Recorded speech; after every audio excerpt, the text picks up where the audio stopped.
Migos on Replicon Radio. Give it a listen, don't be a bitch. Replicon Radio. Yeah.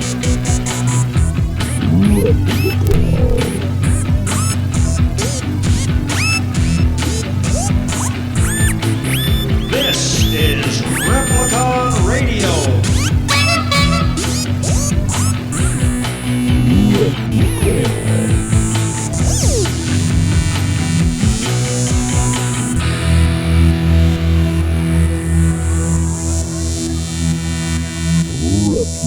Replicon. Boo, boo, boo, boo, boo, boo, boo, boo, boo.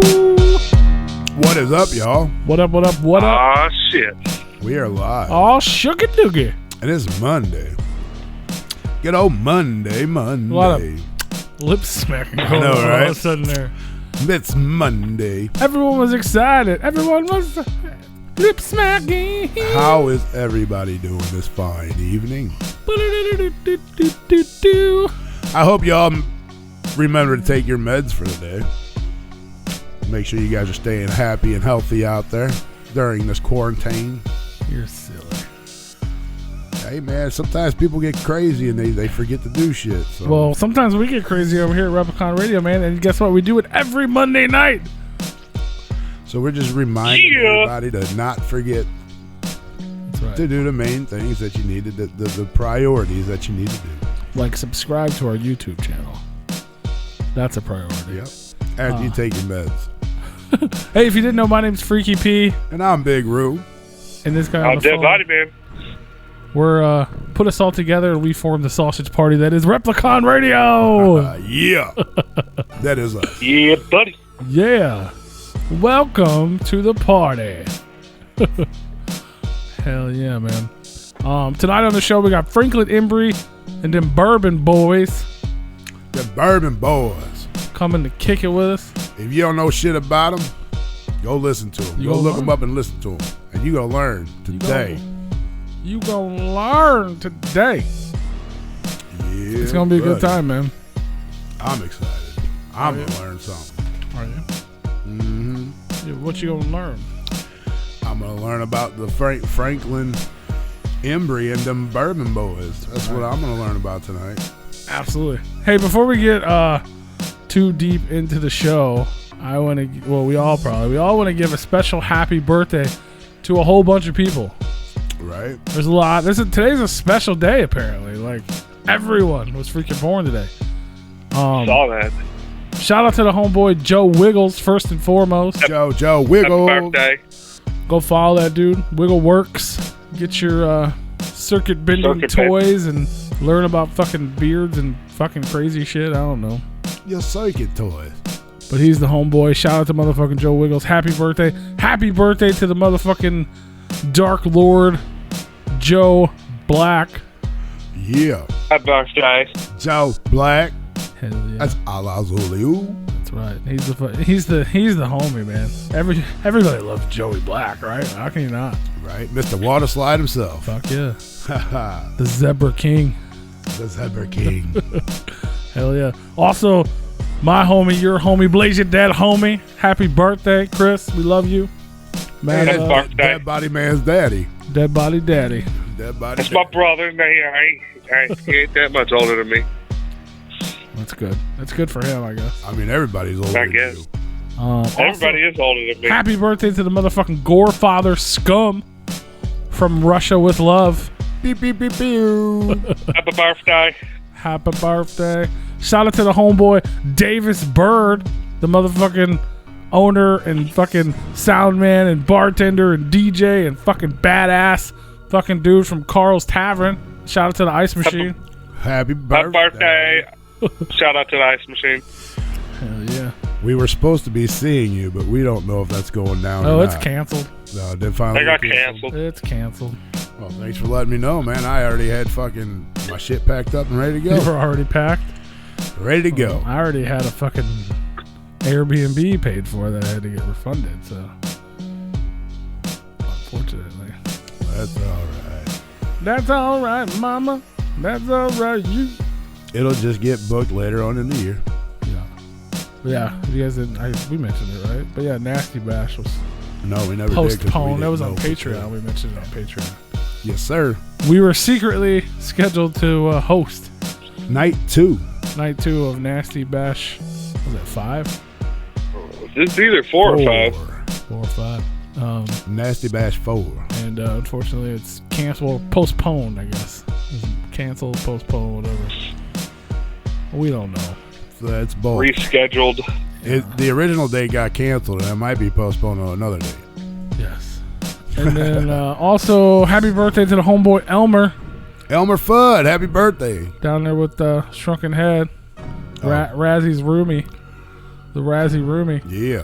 Good old Elmer. Happy birthday. Happy birthday. And happy birthday to everybody else, man, out there in birthday land. And happy birthday to all our Tuesday, Wednesday, Thursday, Friday, Saturday, Sunday listeners that aren't tuned in right now, and everybody who doesn't listen to the show as well. Happy birthday, Big Roo. Thanks, y'all. It's your birthday. It's your birthday. Every day is my birthday.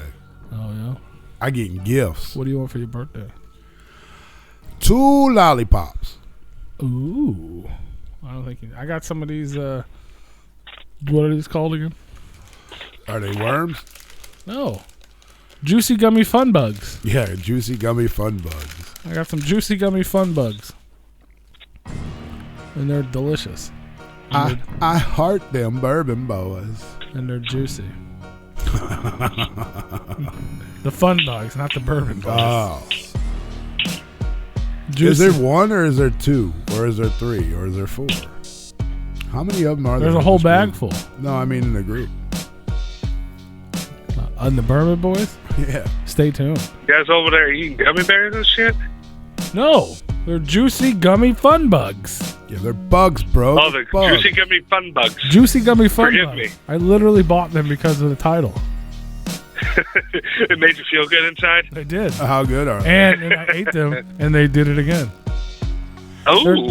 They're like gushers, but Oh, they got little liquids inside Yeah. of them? Oh. they're juicy gummy fun bugs. And they're fun. And at the same time, they're bugs. Damn, Miss It's like a Juicy. gusher, but it's different because it's like gummy It's bear. It's like bigger than So- a gusher, though, right? Is Yeah, it but- like a So you is get it more flavor. like a gusher that's shaped like a bug? Yes, but it's more There we gummy go. bear. I'm gonna eat another one. I can't. Yeah, I'm gonna eat it. All this talk. I tried to save them because I knew I'd want one later. So it's more gummy than fluidy, than juicy, right? No, it's both. It's gummy bear on the outside, juicy on the inside. Because like gushers, they got like a little bit of a tiny piece of juice. Yeah, but it's in like, it. yeah. There's more juice. But gushers are like kind of hard. This is like a legit gummy bear. It's just filled with goo. Yeah. It's like It's like eating a real bug, except for it tastes delicious. Yeah. I never ate a real bug. And it probably doesn't help your immune system. Real bugs probably. Oh won't. no. Might actually like hurt it a little bit. But they don't have a whole lot of sugar. Crunch. I also had emails. Pete said half of it was pineapple, just to offend you guys. What the fuck is wrong with you? Hey, I like pineapples, so I like pineapples too, but not on fucking pizza. It's not where it belongs. pineapple, pepperoni, and bacon is the best toppings on the pizza. Best topping This combination. motherfucker ain't never ate a fucking pineapple, pepperoni, bacon fucking pizza in his life. Who? Dead body. Who? man. He said it's his favorite.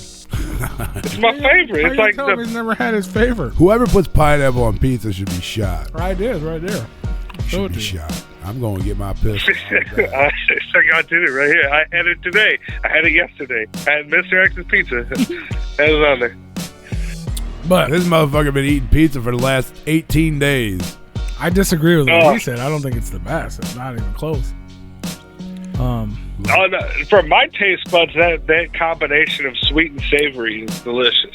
I'm not the biggest fan. I honestly just I didn't really want pizza because I've had a lot of pizza, and I was like, but it was really convenient before I came here, and it's like $9 Yeah. with a coupon. So I just wanted something different. I was like, oh, I don't want. So I got half pineapple just to have a different taste. And he didn't even eat that half. I ate half of it. Yeah, I just got it to look at. Like that looks different. It looks He different, but just got it tastes the because he same. knew he was going to throw it away. So, like, he was like, all right, I'm not going to feel bad about throwing it away now. See, I know the tactics behind I ate Freaky most P. of it. Freaky P got pineapple on the fucking pizza because he didn't want to eat the whole thing, so he got half pineapple, knowing that he wouldn't eat the whole pizza if he got pineapple on the one half. That's a good strategy. Yeah, it was like, all right, if I only get half of some shit I don't want, I won't eat it. That's like when I used to, I can't remember who I was with. Somebody I used to hang out with all the time. They would always give me shit because I'd always get fries and I'd always like end up dropping them. And those were my diet fries. Like, oh, I'm not gonna eat all this because I just dropped like 10 of them. So those are the ones I'm not gonna eat. The guy purposely would drop shit on the fucking. Hey, whatever works, man. Gotta watch my Whatever diet. works. I haven't because I don't know if you guys. I sprained my fucking ankle on Wednesday like a fucking dum-dum. Haven't you done that before? Like, or are you like, No, are that's you what he- re-agitated into old? Everybody broke his fucking kneecap. My knee, it wasn't my knee. Last time was It was your his calf. leg. Yeah, your leg. It's like the his whole leg. the whole I think the fucking knee was leg. the only thing that worked on my leg. Yeah, no, that was Good old that. New Year's Eve parties, I'll tell you. That was worse. That took fucking like 3 months to fucking. Blaze out there kicking everybody in the fucking legs. Yeah, that was Blazer Dead Homie. Happy birthday. Yes. Ruined my fucking. I was out like January, February, March. Like, Bro, it was that like was 2019. Yeah.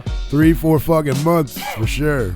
Well, coughing No, out. that was 2018. It was New Year's into 19. Yeah. Like, yeah, I guess it was, wasn't it? Yeah. Fuck. I went back and looked because I was trying to find my crutches. And my mom was like, that was like 4 years ago. well, yeah, I was like, no, it was like last year, I'm pretty sure. Yeah, so December 31st, 2018, January 1st, 2019. Gotcha. But yeah, no, I started April 5th, I started walking every day, and then I would jog a little bit, trying to get my heart rate up, get a little. This motherfucker went jogging way too hard. It wasn't even like I was going fast. I stepped on one of those stupid fucking, those gumball things. Oh man, Those spiky fucking gumballs. yeah, those suck. To even just walk slowly over Yeah. suck. And like slow. one thing I have learned is obviously I don't run or jog. Like that's not a thing I do. And I'm like I'm proud of you though. I'm proud like of a you though. stomper. for Like when I doing do it, it seems like I stomp. You know what I mean? Like I'm hitting the ground hard, even if I'm not going fast. You know what I mean? You're I'm not like, gracefully jogging. no. I can feel it. It's like boom, boom, boom. Motherfuckers You making gotta noise. learn a technique to running. Like you're running flat-footed. I believe that's what they call that, is running flat-footed. Yeah, well, Yeah, I you shouldn't gotta be run doing on the it. balls of your feet. But I do a couple minutes and then walk 90% of the time. Do a couple minutes. But yeah, I stepped on that fucking thing. My ankle touched the sidewalk. My whole foot went sideways. Oh shit! My ankle touched the sidewalk. I almost fell face first on the concrete, but luckily I hopped them. I got really good at hopping the first time I fucked my leg up. So I hopped my way to safety. But I walked home. Like that's the fucked up part, man. Like it hurt. Don't get me wrong, it hurt like a motherfucker. But I walked home, right? And then I actually went to the store with my mom and walked around. Like I was in pain, but it wasn't that bad. And then I tried to go do deliveries.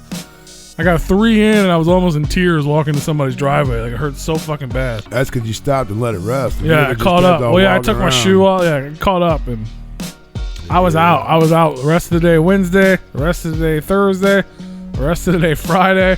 I wrapped it up with a bandage yesterday, and like I went out. It's still sore as a motherfucker, but it ain't 3 months sore, so we're good. Well, luckily you were in a position to where you are able to let it rest as much as possible. Yeah, Yeah. yeah. Man, there ain't no resting with P. You know that. I mean, I rested a little bit. That motherfucker rested it for like 2 hours and said, fuck this, I'm going on delivery. I tried. Oh, fuck, I can't do this. I couldn't, dude. I was almost in tears, bro. Like, even some little girl came out of the house and looked at me like, oh, shit. And, like, came up and helped me. Because I was like, you know what I mean? I was already limping because it hurt. You know what I mean? But then it was just the pain was so bad. Like, She was like, man, this motherfucker just hurt himself on my driveway. Mom and Dad, you better get insurance on this bitch because this motherfucker just hurt himself. You know how depressing that would be to walk out to get your food. You're all happy. You're like, hell yeah, I'm getting the food. You're expecting the delivery driver to be as happy as you, and you see him crying, and it's like, oh man, what the fuck, you man, come on. I wasn't crying, but I'd be like, what the fuck is wrong with this motherfucker? You really crying because you dropping food off, bro? What the fuck is wrong with you? It looks so good. You crying because you got that smell out of your car? What the fuck is wrong with you, man? Fucking madness, bro. But whatever. We survived. Man. I made it. We're alive. Looks like it's feeling better. Your little walk from the car to the studio looked good. Yeah. Thanks, bro. I'm glad you thought it looked good. Yeah, man. You didn't look like you was wobbling at all. Yeah. It hurt. It's still sore, but it's fine. It's manageable. So you run up the stairs. I hope I don't. Why would I have to run up the stairs? Oh, no, he said it. He saw you run up the stairs right before we went on. Oh. Like, ooh, shit. Ah, poop. Yeah, he made it up there without it hurting. I didn't hear him cry. He just kung fu'd the fucking phone over the table mid-sentence. Yep. That's what I did, motherfucker. Yeah. He just looked at Rue and just held the phone up and goes, here, you take this interview. Yeah, right. Ain't nobody know what the fuck's going on right now. I did that last week, didn't I? I used to do that to you all the time when you were fucking not afraid to go outside. You did do that last week. I was talking with Bakelo. Yeah, I did it. I had to go pee, and Rue took over for Bakelo. For the three, while he was answering the 3 questions, I peaced out, and I had to come back. And after the interview, like, what was his answer? I missed the whole thing. He did hear what Eminem. What was the one? Young Jeezy was one of them, and then the fuck was the other one? I missed the whole thing, man. I don't remember what the other one was. But yeah, speaking of that, if you guys missed it, man, go peep the replay for last week's episode with the homeboy Baglow. That's right. Shit was dope. So what's up with you, dead body Tony? Well, just out here living the dream. Are you? Being the essential employees. That's what's up. Out here burning up the pavement. Yeah. How hot? Nothing's real changed. Spending too much money on fucking on food delivery. Yeah. How hot does the fire have to be to burn the pavement? Well, it's about 1,500 degrees or so. I mean, I'm no scientist, but I would say 1,500 degrees would do it. That seems pretty hot to be next to. Although technically, if you want to get specific, I am helping burning up the pavement because my payloads are what dry out the asphalt that they add the tar to, which they use to lay the roads. So technically, I'm literally helping burn up the pavement. Cool. Neat. That's cool. Fuck yeah. What else is going on? I always feel like there's so much to talk about, but it's like there's nothing to talk about. I got some sun. We always have so much to talk about until we click that on-air button, and then it's like, there's so much information and so many things that happen because we're only here once a week. Yeah. And then it's almost overwhelming, and then it's like we don't get to any of it. Yeah. It's like we're just tripping over ourselves trying to figure out what we want to talk about, man. It's all exciting. Big Roo said he got some sun, so that's good. He went outside. I was out playing. Well, I went and played golf. Well, it was unplanned golf Friday. I thought we were gonna play golf, and you just went without me. No, actually, I wasn't even. I had no idea about it. That's fucked up, man. I was getting in the shower, getting ready to head out to the doctor, and a buddy of mine called me. and He goes, "Hey, man, we got a tee time at 11:30 if you want to play." I'm like, 11:30, dude, it's 10:30 now. There ain't no way I'm going on my way to the fucking doctor. I ain't gonna make it. He's like, well, call me when you get done at the doctor. I said, I might be able to fucking make it. The doctor's right there, and then the golf course is right over here. What the fuck? Are you farting over there? What is happening, bro? What? I didn't do nothing. Somebody did. Yeah, you did. And, I moved the microphone on my headset. That's probably what you heard. Yeah. Sounded like you were either farting or revving up a motorcycle or unzipping a really large industrial hold on. zipper. This is what you heard. Do it again. It's clearly an elephant farting. So the doctor's office is here. The golf course was like a mile away. I'm like, I might be able to fucking make it. How convenient. So He's I got a doctor's office right next to the golf course. Well, it's like a mile away from where the golf course is. It's the doctor's golf course. Duh. So yeah, and also when he calls out of work to go to the doctor, he can go to the golf course. Duh.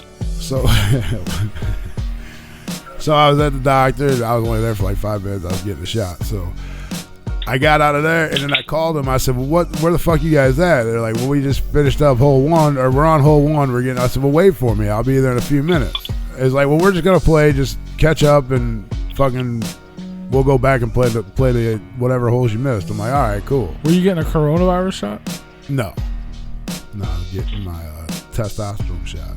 Ooh. And so I called them. And That's why you're so angry. I got there, and they was on hole. They were starting on hole 2. So I hurried up, paid, got my fucking cart and shit. And then they were finishing up 2, so I jumped in on 3, and we played 18.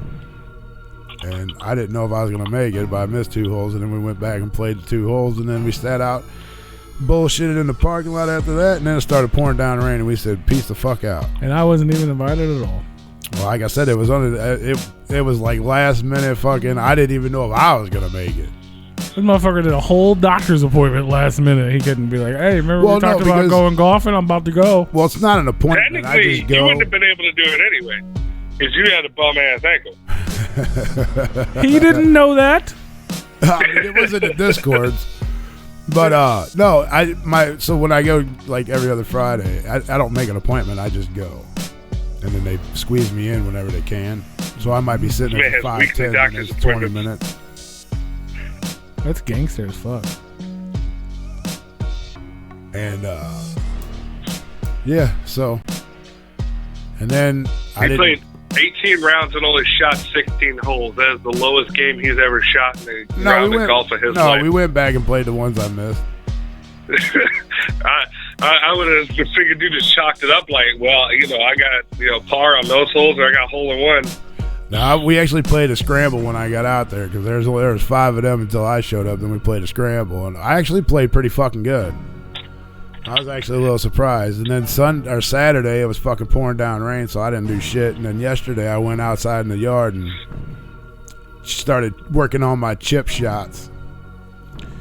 So I was chipping them balls yesterday. I like chips. You like chips? What kind of chips you like? I like chipping golf balls. Potato chips. Potato. Chip, I'm going to come at you like a spider monkey. Chocolate chips. Potato, potato, potato. Potato. Potato. I see that fucking video. That's the best video we ever made. Yes, that was good. You guys don't know what we're talking about, go to YouTube and search Replicon potatoes.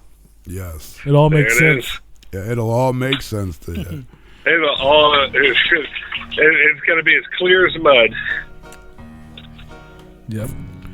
Yeah, so that's where my sun came. I didn't know I really got any sun until I was at work today, and dude was like, man, you look like you got some fucking sun this weekend. I'm like, oh, I guess I did.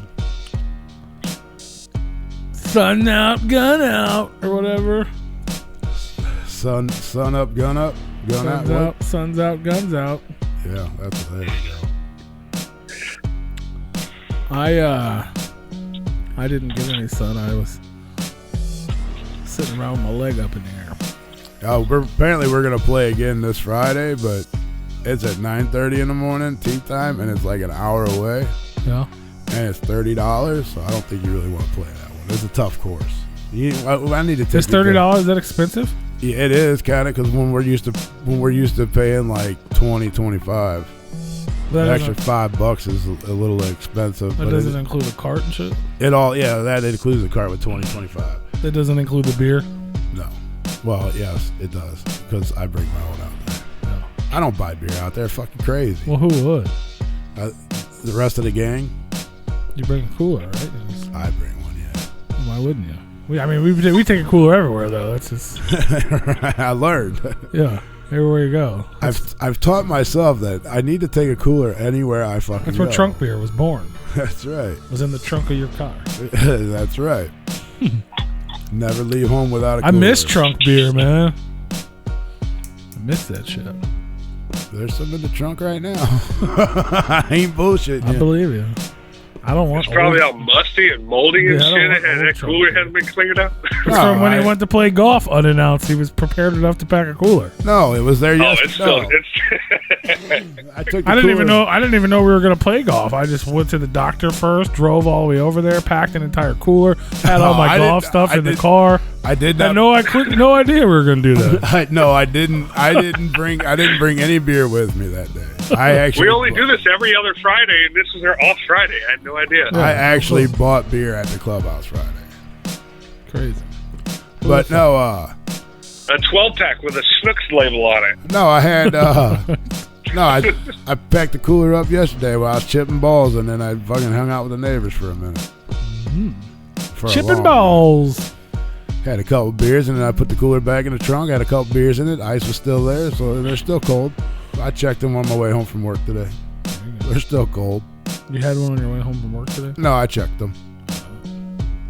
They're cold. Just make sure the babies are still doing good.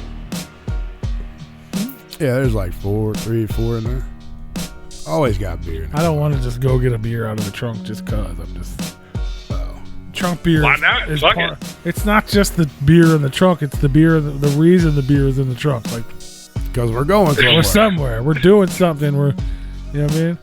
Like we're out somewhere. We're hanging out. Or I try to hide it, though, when I'm at the courses. half the time we're with fucking 8 legs or something. Like, you know what I mean?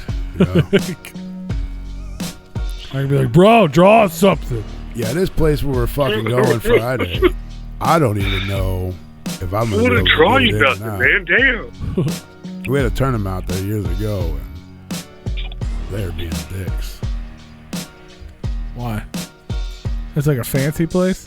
You kind of. Going like the Legends or something. I mean, they act like Oh, you said it's an fancy. hour away. Where the hell is an hour away? It's in, Literally, I don't think anything's an hour away. yeah, it's in. There's a whole like, bunch of stuff like 40 minutes away, 20 minutes away. Once you go an hour away, you have to go at least an hour and a half to get somewhere. No, it's in St. Clair. That's where the Tiger King's at. The Tiger King. Yeah. No. Yeah, What? Joe Exotic's cousin lives out there. Is it? I don't know if they're related, but there's one of those places out there. That's where I saw yeah, the fucking that's, tigers at. That The was lizard house and shit. I've been there. There's lizards and gators and tigers and lions. Oh my. llamas and fucking Yeah, llamas, but there's Yeah, that's- tigers and lions. That's the one I was telling. That's like the Animal Kingdom or some shit like that. That's the one where the fucking emu fucking stuck his head, or ostrich, whatever the fuck it was, stuck his head and grabbed my fucking Mountain Dew in my leg. I was like, you mother. But you almost- don't. This one you're talking about. You don't drive through. You're talking about the drive-through one. That's further away. That's closer to Springfield. Yeah. This one is like sink on the side of the fucking road, like in Redneck Town, out there. Like it's like the one you drive through is like a legit place. You know what I mean? Like sure, maybe things I'll can s- happen. maybe I'll this is see like them. it looked like a fucking. It looks like a cabin somebody built over time on the side of the road in the middle of nowhere in Redneck Land. Maybe I'll see it on my way out. I don't know if it's essential, but I mean, I guess somebody has to essentially feed the animals. Right? So they might essentially. Cracker Barrel store is still open because they got a loophole and they sell food in that bitch. Come shop at our fucking store, motherfuckers. They're stocked like a motherfucker in there too. Yeah, we sell food. We sell. We're a store, but we sell food too. We're a restaurant with a store. Are you talking about Wild Animal Adventures in Stanton, Missouri? That could be it. Is that in St. Clair, Missouri? I don't think though? that's it though. That sounds like a legit place too. It says Stanton, Missouri. Let me look up on the map, but there's tigers and shit like that. Let me look at how close it is to Is it St. Clair. Look and see if it's a picture of a fucking house or if it's a picture of a fucking facility. Because if it's a house, that's what I'm talking about.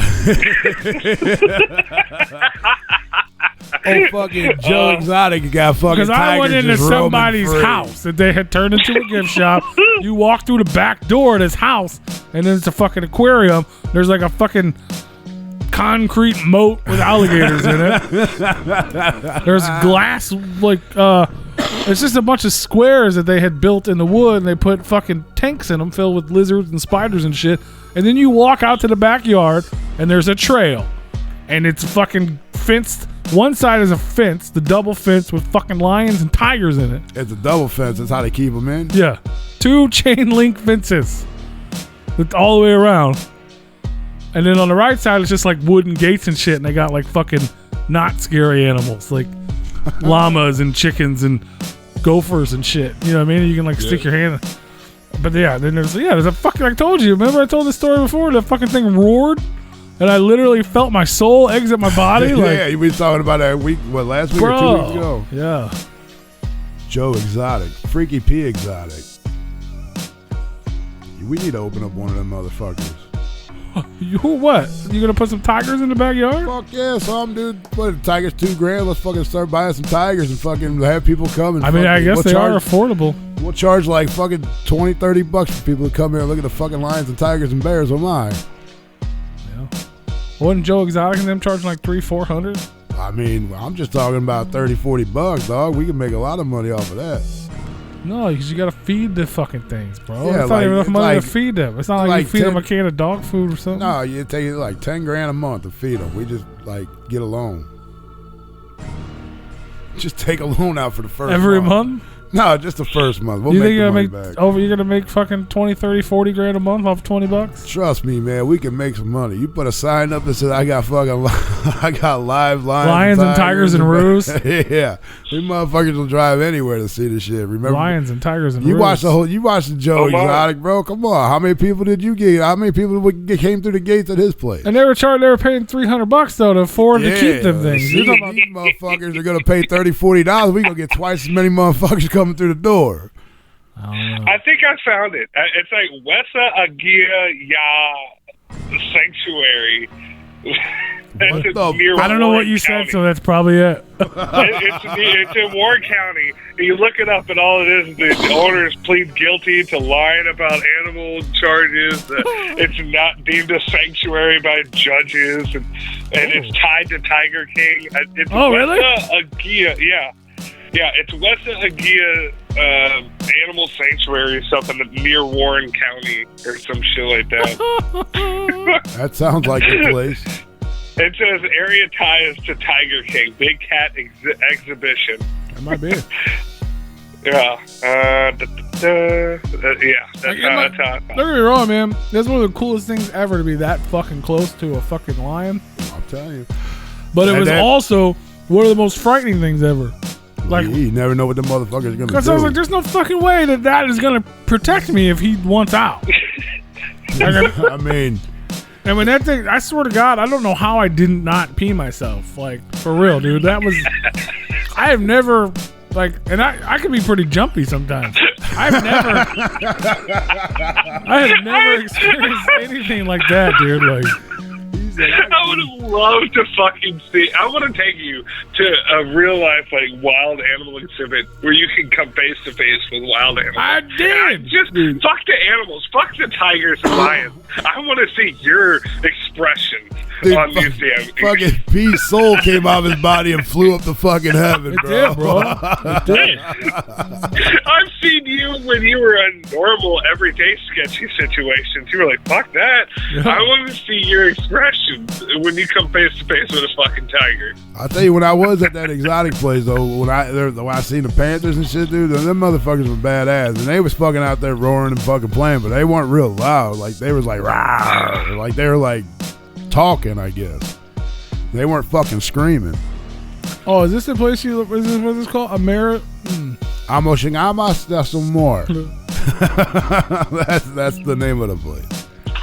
Riverside Wildlife Center. I think that's it. Yeah, see, like Wiggle said, Joe Exotic charged so much so he could afford the meth to keep his straight husband gay. But think about all the money we would make because we don't have either one of those. Yeah, the place I looked meth up, or husbands to take care of. Yeah, the place I looked up, it was Wesa Agia or something like that. It was like WESA-A-GEH-YA. No, it was this place. Yeah. I'm pretty sure it was this place whatever I just said. Because there's a picture of this fucking tiger in the fence. Like in the fence or There was a inside tiger in the a fence? bedroom. Oh, look. Tiger in a bedroom. Oh, all right. Like, That's a lion, bro. well, whatever. That's where I was. Is that your head?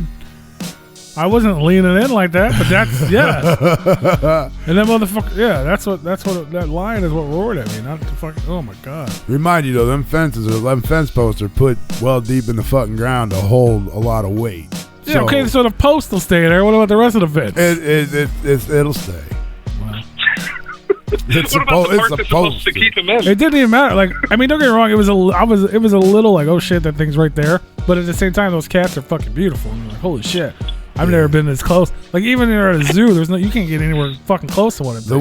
The ones there, they're probably But about when that 300-400 fucking thing, pounds. like standing there, I was just like, oh, this is kind of fucked up. Thank God it's like, not, it's not like attacking, trying to Good thing get I'm out. not trying to pet the motherfucker. Yeah, trying I'm not to gonna bite stick my hand in there or nothing. But I'm like, holy shit, I'm this fucking close. That's cool. But then that thing, never in a million years, it was like, why did you just roar, bro? Like, why'd you do it first? You know what I mean? Like, but there was no words. There was nobody was speaking. Everyone just froze. Everyone. It was like me, Ryan. I think there was someone else with us, and then like the two employees. We're the only people in this whole fucking place. And that thing just fucking. We're They were showing like, off, bro. the breath went out of, like, coronavirus was fucking gone out into the world. Like, we had no breath left, and we were just frozen. No breath left. Like, it was like fucking Nothing God. left in our body. That was like, holy shit. Like, I think the only thing that could be more loud or powerful than that is if, like, the fucking angels fucking start playing trumpets when they come back to Earth or whatever. The only thing close to that is a lion's roar. Holy shit. Those motherfuckers are pretty badass, though. It's just powerful. I love tigers. It is so powerful. Shit was crazy. Hey, shout out to Toronto Juggalo over on the YouTube channel for noticing. Oh. That's because Dead Body Man ain't posting what he's supposed to He be. said it seems like every second video of me is me stuffing my pie hole. You're welcome. There's so many more. That's the funny part. Toronto Juggalo, you like it, too. Bro, I recorded one the other day. Well, that's funny. The one I just posted. That's the one where I burned my mouth the most. And it was already recorded before you started giving me shit about it. So then I watched it back and I was fucking dying. I was like, oh my God. I was like, oh. That shit's funny. See, I'm telling you, man. It's funny. You gotta let that shit cool down. I told you I didn't even want to do pizza. And now it's like I'm enjoying it because now I'm trying all these new pizzas that I've never had before. Yeah. It's fun. My body man's over there squeaking doors. Jesus Christ, I'm sorry. Everything you do is loud, but You know for a fact that I literally try not to be as loud as possible. I try not to. You know for a fact if he was here, he'd be bitching. What the fuck you do? Why you making all this fucking noise for? Like when Nick's fucking furnace would kick on, shut that motherfucker off. Here's the thing. Is I don't know it's going to be loud until I hear P go, what the fuck was that? I don't know. Like, I try to be as quiet as possible when I'm sit doing the something. fuck still, will you? I can't do it. it's fine. We're almost done with Yeah. it anyway. You ever sat on the phone and sat still, man? Yeah, I I'm do a it pacer. fucking Like, 4 hours every Monday. Right. No, I'm talking about but we're sitting there. But when you're on the phone and you just want to pace. I'm sitting here right now on the fucking phone. Yeah, but you just lay it on the table and you don't do I nothing. still can't It's a pace. little different. Why is it different? I can, but I can. You can. Yeah, I can pace it, so I am. He can pace. Hell yeah. I'm going to make a Juggalo frozen. Do they make Juggalo frozen pizza? Send me one. I don't know if I'll eat it, though. That sounds scary, actually. Depends on what's on it. You know what we have, if you're in St. Louis, you probably don't know what the fuck I'm talking about, but we have the Four Hands Brewing Company. It's like a local craft beer. They have pizza now, and it's all St. Louis shit. And I want to try every single one of them, and every single one of them has something on there I will not eat. I hear they're pretty fucking good. There's a fucking Lion's Choice pizza. There's a Red Hot Riplets pizza. There's a Sugar Fire fucking pizza. Yeah, the neighbors had one of the neighbors had one of those forehand brewery pizzas. So they're pretty good. Real good. They look good and they sound good, except for there's like at least one thing on each one and I'm like, I can't eat that. It's so terrible. I'm doing food reviews and I'm like the pickiest eater in the whole world. Right. I'm doing the simple man food reviews. Fuck you guys and your fancy palates. Here's what I got for you, another macaroni and cheese. Right? I'm going to try macaroni and cheese and hot dogs mixed together. Here, I got a new one for everybody. Have you ever heard of chicken nuggets? I got them. I'm supposed to try some of those. Oh, the dino nuggets? Oh, no. That'd be funny. No, there's some plant-based ones. You have to buy them online, and I don't want to spend the money. Right. Yeah. I'll be right back. But you got to go poop? No. I liked it earlier when he said pee went poop. Pee went poop. Pee went poop. Boo's going potty. Uh-oh. What are you doing? Did you bring something for show and tell? Your foot's asleep? Yeah. That's the corona. See, he's on the phone, and he has to pace.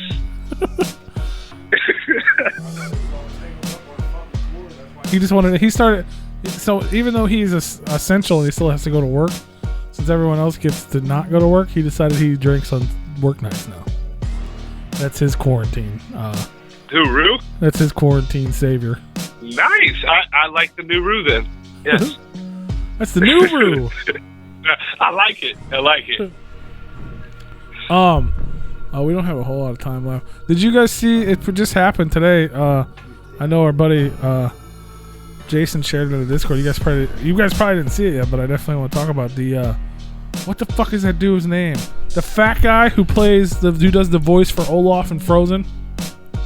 I've never seen it. I can look it up. No, yeah, dude.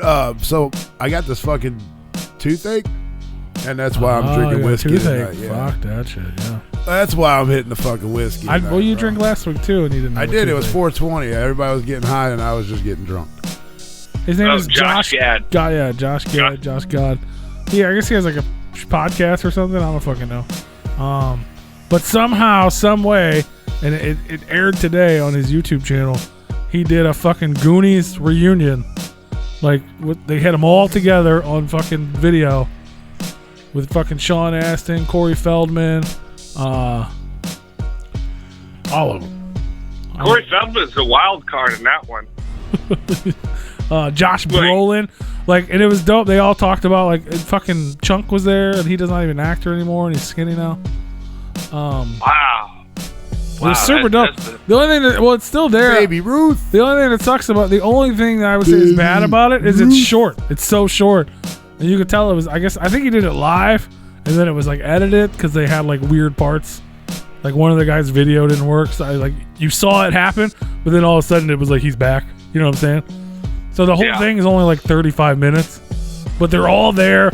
It's fucking crazy, man. All the Goonies are there.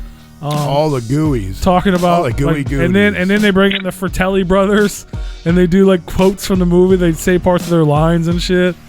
And then they bring in the fucking director, the writer, and then in the end they bring in fucking Steven Spielberg shows up. I heard about Jesus that. Christ. Yeah, that must have been some we're gonna make money for some type of charity. It was for charity. It was a charity thing. Okay, it's still up and you can donate. That's why. On that note, they're getting ready to open up Illinois. They're actually starting to open up certain businesses, and the drive-in is going to open up. And the first movie, or screen one, they're showing Goonies and Beetlejuice. Yeah, Beetlejuice, and then on the other screen, I can't remember what they were going to play. I think Roger Rabbit was one of them. Really? And something else. Yeah. Which one? The Skyview, right over? Yeah, I think that's. Yeah. That'd be dope. I want to go. Can we go? Over in Bellevue. Yeah, over in Bellevue. Yeah. Well, we clearly were Tony gonna can't go. He can't even come here. Right. Yeah, he can't go. But if he could, well, no, I'd like for him to come get me. This fucking guy can't even go to work. Maybe I can. Will Alex go? Tell her to come get me. We'll go. Right. Oh yeah. I'll just have her drive with her non-driving ass to come get you. I'm sure she's got a new bike. I'm actually looking at it right now. Put a basket on that motherfucker and scoop me up like E.T. I'll even wear a hoodie. Technically, she has a basket and like a little thing where she can put a little saddlebag on the back. That's so me. I'm the right saddlebag. on the back. Yeah, you're the saddlebag. They got the cars that'll be far enough apart so you can bring chairs and sit 6 feet outside the apart. car and shit. Yeah, well, they're gonna be farther than that, but yeah. And there'll be a car in between. Like, that'd be cool. I think it'd be cool. I want to go. Well, We can bring Trump beer. Every season we go to the drive-in. Every season we go to the drive-in multiple times. You don't ever take me. We don't ever never been go get brought up. We've never gone anywhere together besides fucking shows that we book. Stupid juggalo shit. Yeah, we drive 27 hours to not do hang out. Dumb shit. Yeah, to not hang out. So you can sleep in the car because you're so tired from driving all this way. Right. And speak for yourself. I was awake most of that time. No, you were the one that was asleep. No, I'm saying once we got there, you were the one that was sleeping in the car. Oh, yeah. Fuck this. I'm going to sleep. Yeah, you were Fuck awake that most of the hotel. time driving there, but when we got there, you were too tired to enjoy it. This motherfucker went. Oh, you're talking about after the shit. Oh, yeah. Yeah, when I woke you up, Yeah. I was like, bro, you're missing the after party. Yeah, when it was time to drink, Let's go you in, went and to then we sleep. walk. Well, the drinking, you get drunk real fast when you're awake for 20-something hours. Yeah. Barely any Well, food. and you drink for like fucking 6 hours as well, on top of being awake for 25 hours. Shout out to Attack of the Ninja. Yeah. Number one. The OG Attack of the Ninjas. Uno numero. Yeah. Uno numero. One number. Oh shit! What up, Bourbon Boys in the chat room over on the website? I seen that. We're boys. Oh shit! They're getting ready. They're gearing up. Shit. But what was I saying? Oh yeah, but yeah, it was super dope. The fucking they did the whole. You guys should check it out. I don't normally like promote other people's shows, but it was like if you're a Goonies fan, like you're like, oh, this is fucking dope. Yeah, no, that would be. And now they're like, there's articles about it already. People are like, oh, the Goonies fucking sequel. Steven Spielberg was like, flat out, obviously, yes, we've talked about it a million times, and it'd be awesome to do, but nothing we've ever come up with compares to what we did, you know? Right. So, we're like, if we ever find something that's good enough. Oh, and Cyndi Lauper showed up too. I forgot. She Oh yeah, because she did that song. Yeah. The Goonies are good enough. Yeah. Yeah. That's awesome. They had her like singing and shit at the end. That's funny, man. That's dope as fuck. And Corey Feldman did his little like, this one's my coin, and I'm taking it back. Yeah. Like he did it. I was like, this is so dope. That's awesome. And then, I came all this way through all this hell. This is my coin. Yeah. Like, Oh no, that was at the wishing well. Yeah, they're like, these are other people's wishes. He's like, but this one is my wish. This is and my. I'm taking it back. Yeah, I'm taking them all back. He was fucking pissed. He Fucking wanted all them mouth. coins. Yeah, that Yeah, movie. this shit's funny, man. That movie's badass. Love the Goonies, man. I did try watching it the other day, and it still held up. I say the other day, but it was like I can't watch it anymore. Not as an adult, man. It's too much for me. I can't watch a bunch of little boys talking about one-eyed willies for fucking 2 hours. It's not a wiener. It's a fucking pirate, motherfucker. Right. Like feverishly talking about that, getting that one-eyed willie. I mean, dear Lord, I can't do it. That's funny. See you, Wiggles. He gotta go make that cheddar. Happy birthday, Wiggles. We'll see you on the replay, buddy. Yeah, happy birthday, Happy brother. birthday. Go make that money on your birthday, and tune into the replay. What is this, dude? Yes. Sorry, I'm looking at questions. Would y'all ever pay for a custom clown clip? No, I would not. No. Would you ever pay for a custom Replicon clip? That's the real question. Yeah. I believe the answer might be the same. Well, the price difference would be way different. I can promise you that. Bro, we're talking like $5 over here. Come on, $5. We'll give you a clip. Hey, We're you just get- tuning into our show live. You can get a Dead Body Man single one. You want the whole crew? There you it's gonna go. cost you more than that. Yeah, I think we're worth more than $5, but I don't think we're worth a fucking 100. That's for Well, sure. $15 over there, man. Get us all three. I mean, I think we're worth about $30, $10 a person. Well, he only gets 5 clearly. Oh well, sure. So 35. $35. 15 and 5. Yeah, that works. I'll hold out. Oh, dude, I'm telling you guys right now before we Actually, it's 40. I think I'm worth 20. before we hit this breaking and hook up with them guys, The Last Dance. It's a whole thing about the Chicago Bulls. I've heard about it. It's like Michael Jordan, how he got drafted to the team and how he got scouted out and shit. Uh-huh. There's only 2 episodes. The third one airs tonight. I watched the first episode and the second episode, dude. It is phenomenal. Even if you don't like fucking sports and you know who the fuck Michael Jordan is, I recommend just watching. Is there a person who doesn't know who Michael Jordan is? I mean, maybe. If you're out there and you don't know who Michael Jordan is, let us know. Yeah. Let us know and I'll school you on him. I'll let you know. I can tell you everything about this dude. That's crazy. But that's true. Yeah, like for you, Pete, like I know you don't really care for sports too much, but man, check it out, dude. You'll find it fascinating. Like, I heard holy fuck. it's pretty damn good. I didn't know what it was. I went in with an open I'm mind. not gonna lie, I thought it had something to do with dancing. Right. Well, I went in with an open mind because usually like documentaries like that, because I'm a huge Jordan fan. I'm like, oh man, they fucked this up. I don't even want to watch it, but I was like, fuck it, I'll go with an open mind. I want to watch it. And bro, I will tell you what, I found out some things about Michael Jordan that I didn't even fucking know. I mean, a couple things, not really a whole lot, but it's not really giving anything away. But there's like one part where he like travels with the team. He gets drafted. He's hooked up with the Bulls, and they're on the road, and they were in a hotel, and he was sitting by himself, and he's like, oh, I'm gonna go find my teammates. And he's like walking down the hall and he heard noises. So he's like, well, fuck it. He was knocking on people's doors. Like, I mean, I guess the whole team rented out the fucking hotel, obviously. But he went knocking on doors and he heard noise coming from one. So he knocked on that. And then they're like, well, who is it? Everything got quiet real quick. And they're like, who is it? And he's like, it's MJ. And they're like, oh, all right. And as soon as they opened up the door, man, Jordan goes, dude, there was fucking lines over here, your fucking weed smokers over here, and women over there, and they told me to come in. I said, no, man, this is not for me. Turned around and went the other way because he didn't want to get caught up in that shit. He didn't want to get raided because if he would have, then he was just there. Not that he did anything, but he would have gotten just in trouble, just as much trouble as everybody else. So he kept a level head and he said, fuck that, I'm going to go play by myself. And that's what he did. He took off, and that dude always stuck by himself after that moment. Yeah. Which I figured Jordan would have been like, eventually you loosen up and you're like, fuck yeah, let's go party, guys. You know, I'm fucking 21 years old. Let's go fucking party. 22 years old. Let's go party. 23, you know what I mean? Well, you can't be a Jordan and a Rodman at the same time, bro. I mean, you know what? All right, so that's another, I don't know what the third episode is about, but the first one was pretty much all about Jordan.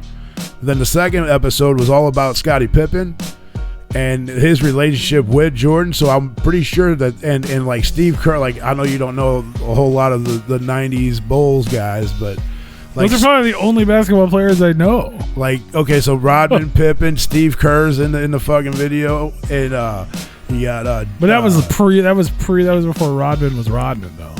No, Rodman was still a straight fucking goon, bro. Was he? Yeah, always. Uh-huh. And like he was on what the fuck team was he on before the Bulls? Was the Spurs or some shit like that? No, I'll think of it, but like John Paxson's in the video, fucking like Horace Grant, fucking Tony Kukoc, they're all in it, and it is phenomenal, and it brought back so many memories. Just me watching these 2 episodes, I was like, holy fuck, dude. It blew my mind, and if you know who Michael Jordan is, and you know a lot about his history, definitely go check it out, man. I think you would find it entertaining. I will have to check it out. Even though I know you're not really a sports person at all, but I really think that you would like it. I will check it out for sure. Yeah, it was phenomenal, man. It almost brought me to some tears, man, when I was watching it, because I was like, dude, I remember this moment. I remember that moment. And this is where I was. I was like, holy fuck, dude. It was phenomenal. Oh, yeah. Well, there you go. A couple things for you guys to enjoy while you're quarantined, after you get all caught up, obviously, on all the past episodes of Replicon Radio and all the fun food reviews and concert footage and behind the scenes videos as well on our YouTube channel. That's right. So go check out all that shit. We're going to take a quick break. If you're on YouTube, you're going to see a little spinny wheelie in front of you because we don't play music on YouTube. But stay tuned. We'll be back. We got a special guest coming up. Franklin Embry and them Bourbon Boys. Hell yeah. So make sure y'all stay tuned for that. Y'all gonna get educated. That body man wants to tell you he loves you. Love you guys.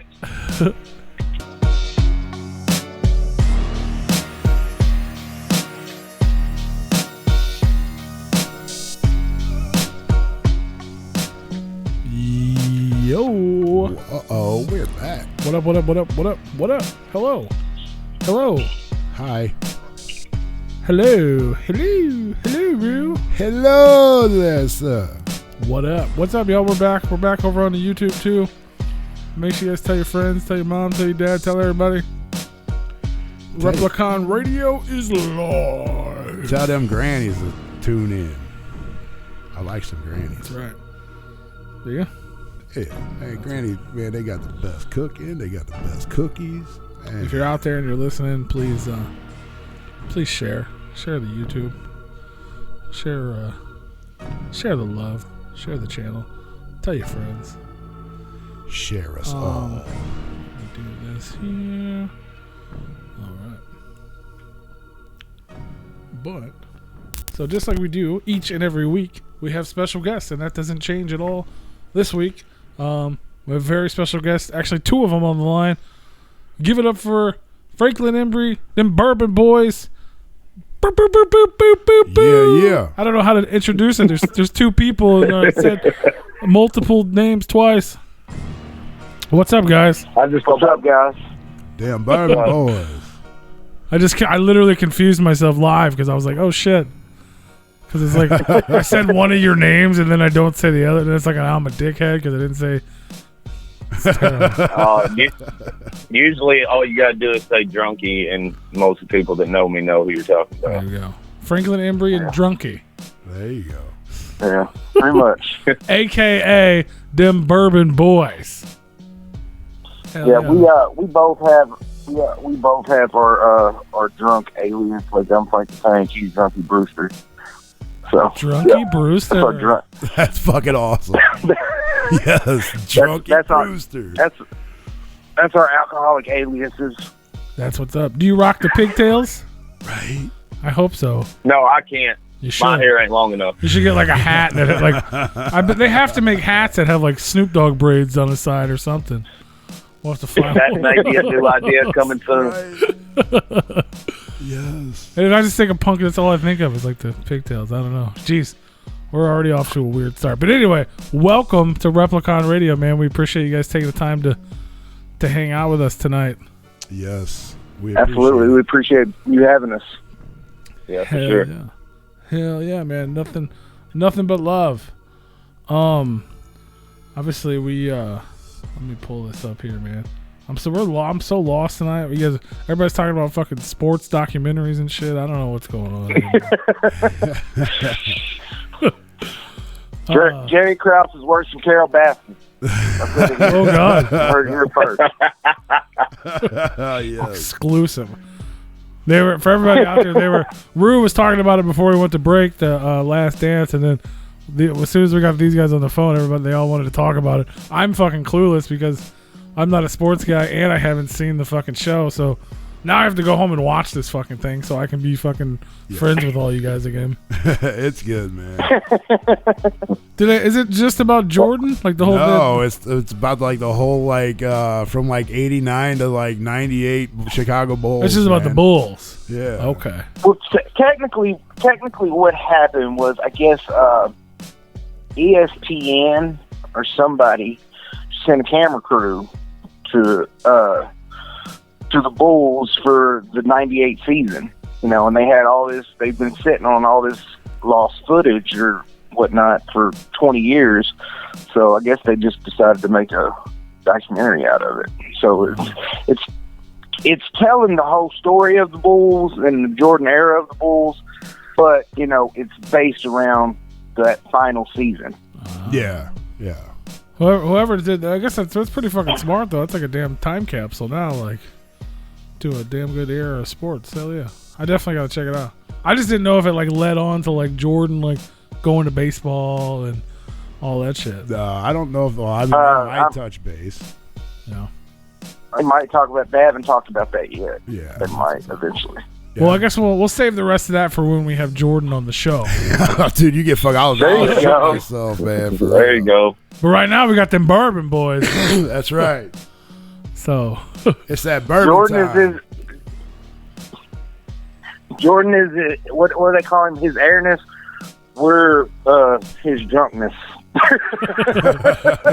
There you go. Hell yeah. That's what's up. So I feel like we're already friends, man. But essentially, what we like to do when we have people on, especially the first time, we want to get to know you. We want to let the listeners get to know you. And the way we do that is we go back in time, man. We hop on our little Dino DeLorean and we travel back to where it kind of all started. I know, like with you. So, like, I guess we'll start with Franklin because I know more about you. Essentially, man, like travel back to like you know early mid 90s. Like you didn't actually start out like planning where you are now. You were DJ and like doing stuff like that, right? So like how did you get into music in general? Like where did your story begin back in Kentucky? Well, I had always like loved music and loved rap music from like a real early age. You know what I'm saying? Like, I remember seeing the movie Breaking, and I was in the middle of the mall trying to break dance and shit.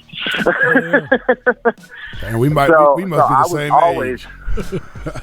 So I was always into like hip hop music and culture and everything like that.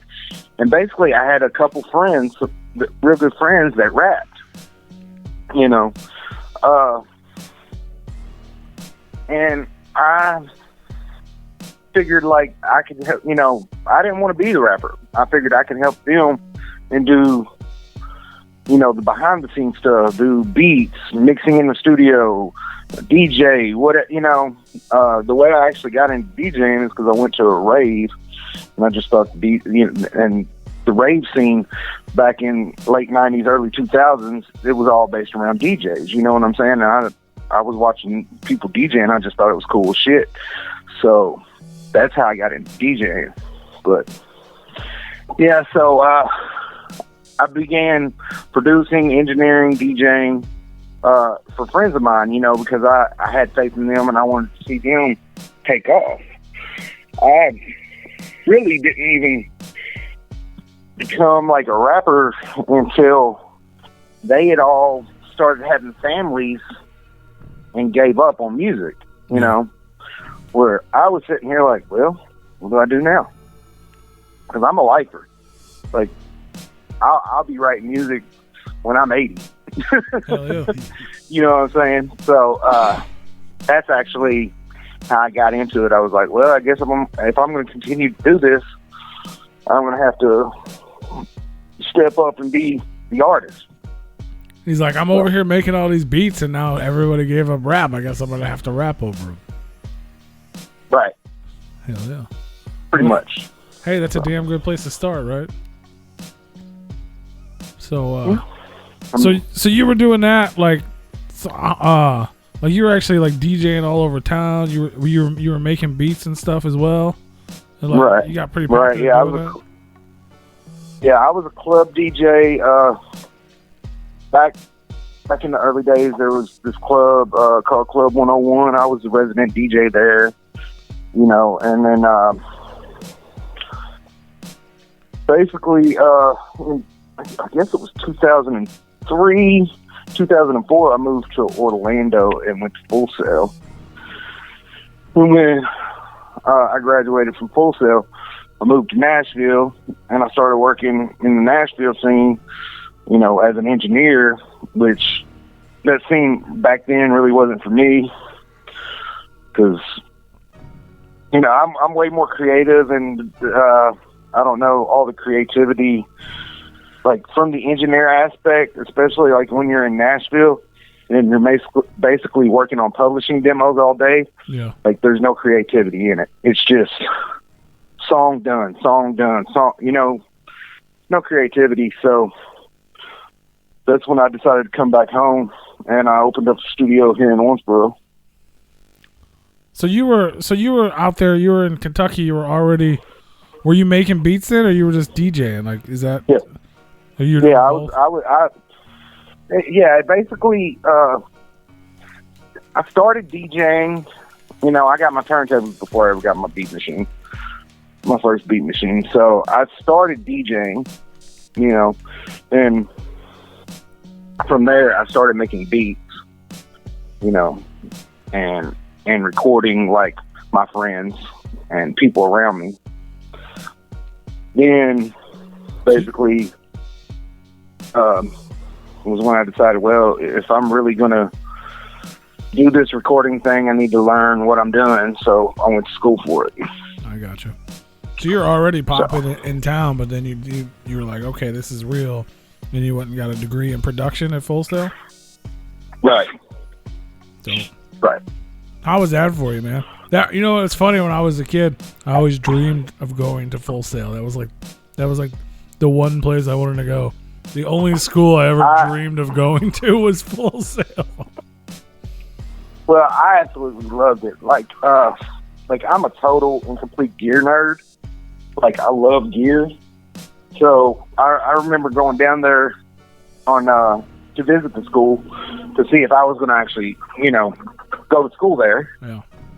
And you know, and then they take you through and they show you all the studios, all the big, you know, with all the big SSL consoles and all the big Pro Tool studios.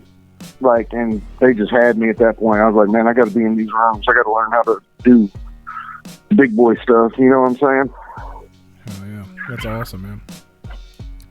So then after, so you went. You mentioned you went to Nashville for a while, and then you came home. Is that when you guys started the Basshead Entertainment and you like started doing Frank Embry Studios? Like, how did that whole thing get started? And what was the general idea behind all that for you?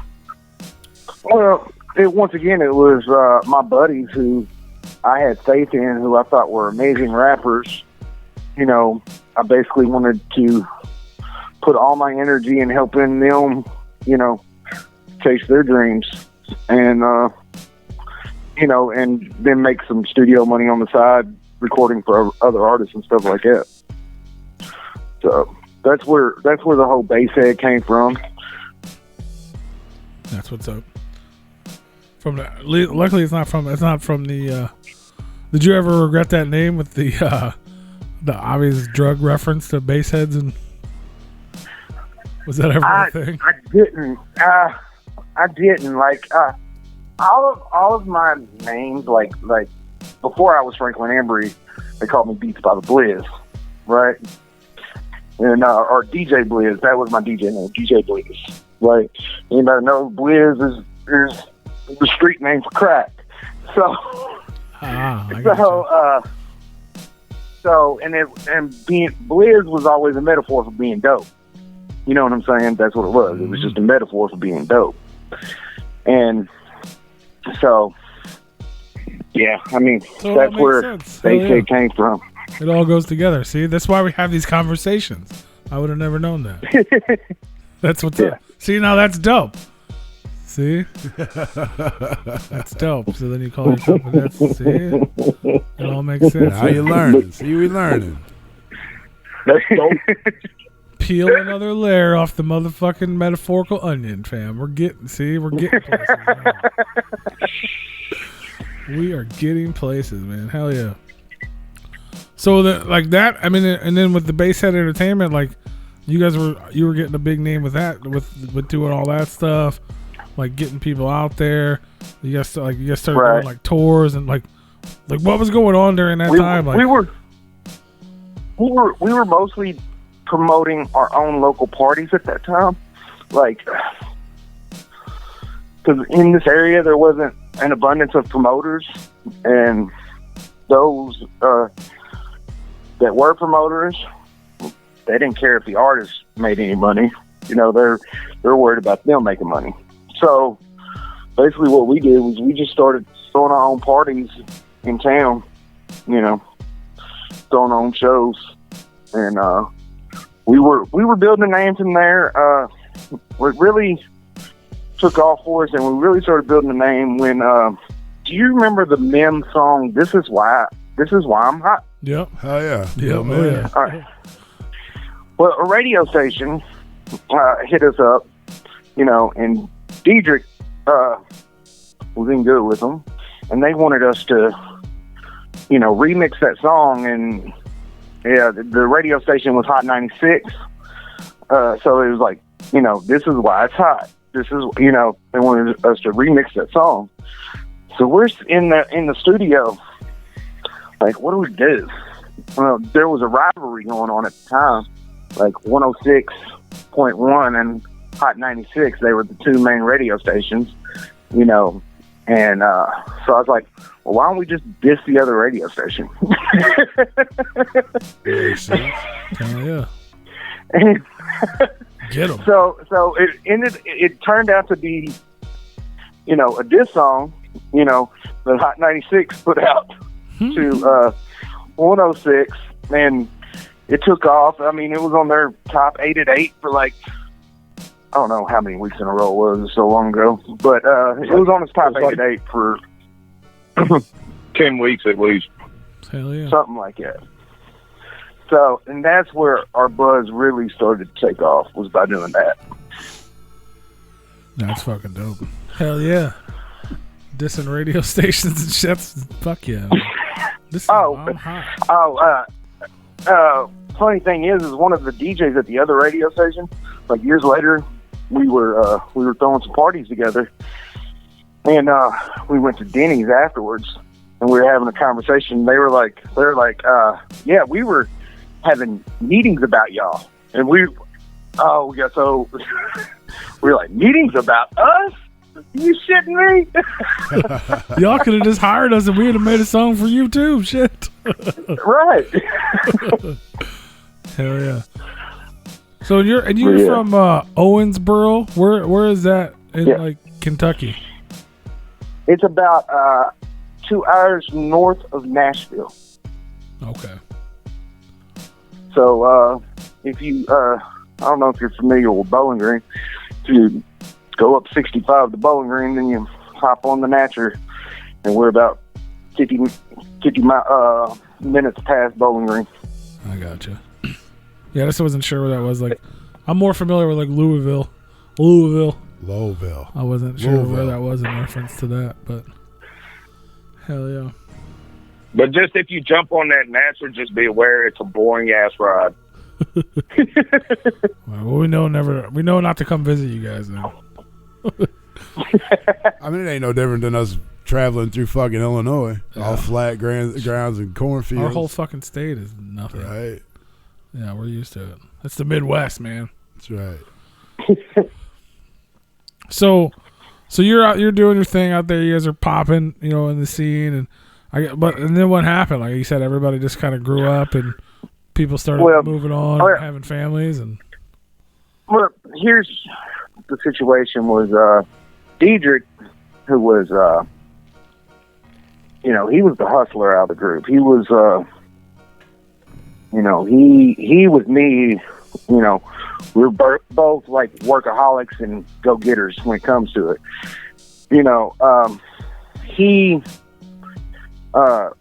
His wife got pregnant with their first kid, and he just made the decision, like, I'm done. So at that point, I'm sitting there, but there's no artist really with the same drive as Diedrich had to like pick up the mantle, pick up the flag, and push forward. I tried a few different guys, but nobody really, a lot of people, it felt like just wanted shit handed to them. Yeah. They didn't understand, like, you really have to work for it. If you want this, you really have to work for it, like, daily. For sure. So then you're just like, fuck it, I got to do it, and that's when That's when we started the Bourbon Broads and Beats. Bourbon Broads and Beats, yeah, that album came out in 2014. I probably actually started working on that album in 2012. Because, you know, if I'm just being honest, you know, it took a while for me to get to the point where I had the confidence, you know, to put the music out there. You know what I'm saying? Because, but you know, when you're, like, I'm not naturally an artist. I'm naturally a producer. My nature is to try to help someone get to that point where they want to be. You know, that's just my nature. So I was way better at promoting other people than I was at promoting myself. You know what I'm saying? Yeah. So I had a lot of confidence in a lot of stuff that I had to gain before that album could actually even drop. So it was actually a process, but we got there. I can only imagine. So prior to that happening, and that, I mean, I say moment lightly because obviously it took a long time. But like, were you, even as a producer or just, you know, as a guy while all this was going on, were you writing? Like, did you write? Did you like journal or write poetry or anything like that? So like, when the time came, you're like, well, I've already been writing. It was like, was that something you were already doing? No, actually, I've always co-wrote with people. I've always been good with punchlines and metaphors. And so if somebody needed a punchline, you know, they'd come to me. You know what I'm saying? I was real good at writing hooks as well. Like, I can't sing for shit, but I've always been, you know, catchy hooks. I've always been pretty good at catchy hooks. So, you know, I was always writing at that level, you know, and helping the people around me come up with stronger records. Yeah. But, and, you know, and here and there, I would write on my own and, you know, maybe make a solo song. Like, I actually did I dropped a mixtape in 2010 called The Diary of Franklin Embry. That's the first time everybody heard the name Franklin Embry. You know,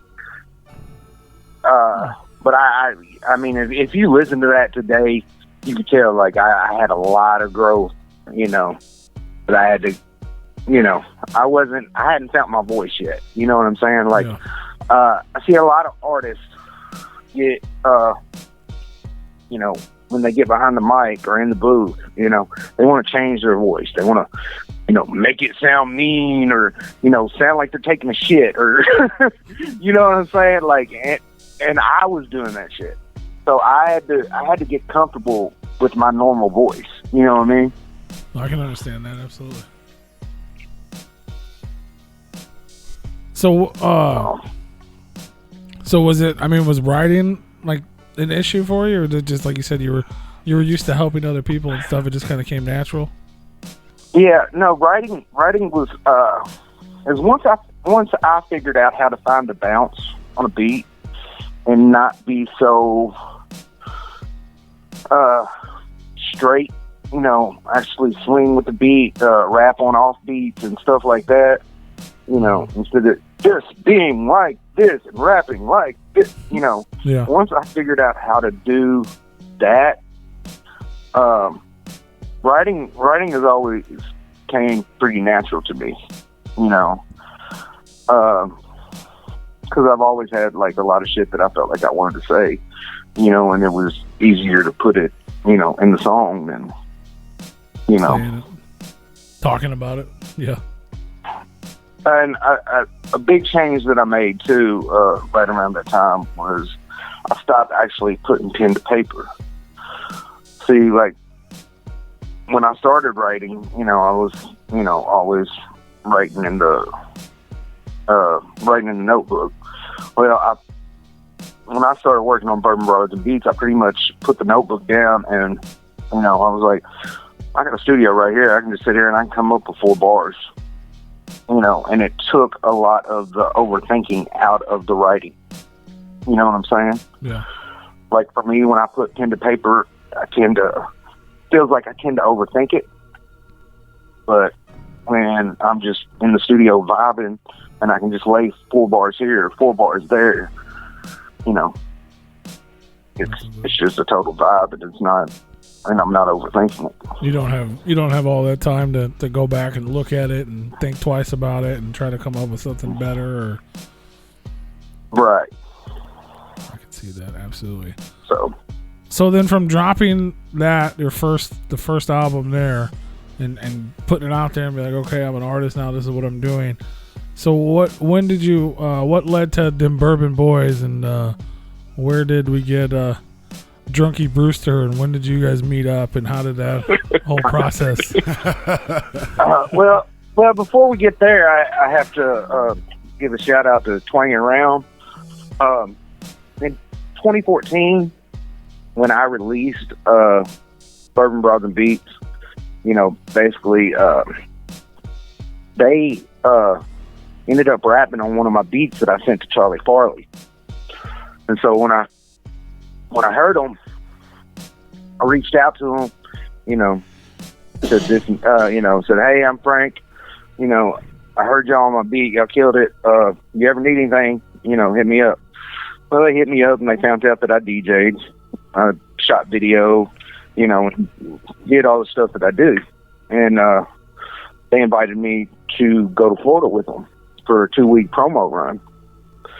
So I took off to Florida with them with a box of CDs, and that's really how, you know, I got my name in like the country rap genre, was being out there being on the road with them, just giving away free CDs.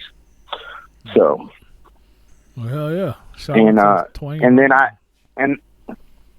ended up DJing for them for about a year. You know, but like as my passion for writing grew, the passion I once had for DJing and stuff like that just wasn't there anymore. You know what I'm saying? For sure. So like I knew being a DJ wasn't, you know, that wasn't my future. You know what I'm saying? So we parted ways on good terms. Loved those dudes, but we ended up parted ways. And then from there, I started touring on my own, basically just by myself. And started drinking Chris bourbon for breakfast, right? Bourbon for Breakfast. That was the second album, and you know that's really if one album probably put me on the map, it's probably that album. You know, because it had 50 on it, and that song pretty much has changed my life. So it's a great song. But you know, I was out doing shows, pretty much just going everywhere, anywhere I could, anywhere that would put me on stage, you know, and performing, just me by myself. Once we did a show in Ohio, and Chris, you know, me and Chris have been friends for 20 years, you know, but he's like, hey man, let me go with you. I'm like, come on. And so basically I went on stage, and it was just me by myself, like always. And then my buddy Hands On went on after me, and he had like 2 hype men, guitar player, you know, and the stage energy. You can just feel a difference. Absolutely. So I made a post about a week later. I was like, man, I really got to find a hype man. You know, who wants to be a hype man? You know, I made just a general post on Facebook, and Chris was like, me. And see, next thing you know. And see, that's the thing about it. I never understood why he had to make a post. I was like, I just hope he comes to me when he needs a hype man. And then I get on Facebook, and there's this post that says, anybody interested in being a hype man? I'm like, this motherfucker. Right. I'm like, he should already know. But I was like the first one to answer it. I'm like, I got this. You know, I was automatic. I was like, boom, I have to. My boy is up there by himself. I can't let this happen. I have got to learn this music and get this underway. Hell yeah. I totally thought you were going to say you didn't remember replying to the comment. Like, Oh, no, the to funny this part day. is I seen it, but I didn't remember saying me. And next thing you know, he called me up like, you gonna do this? I was actually at work.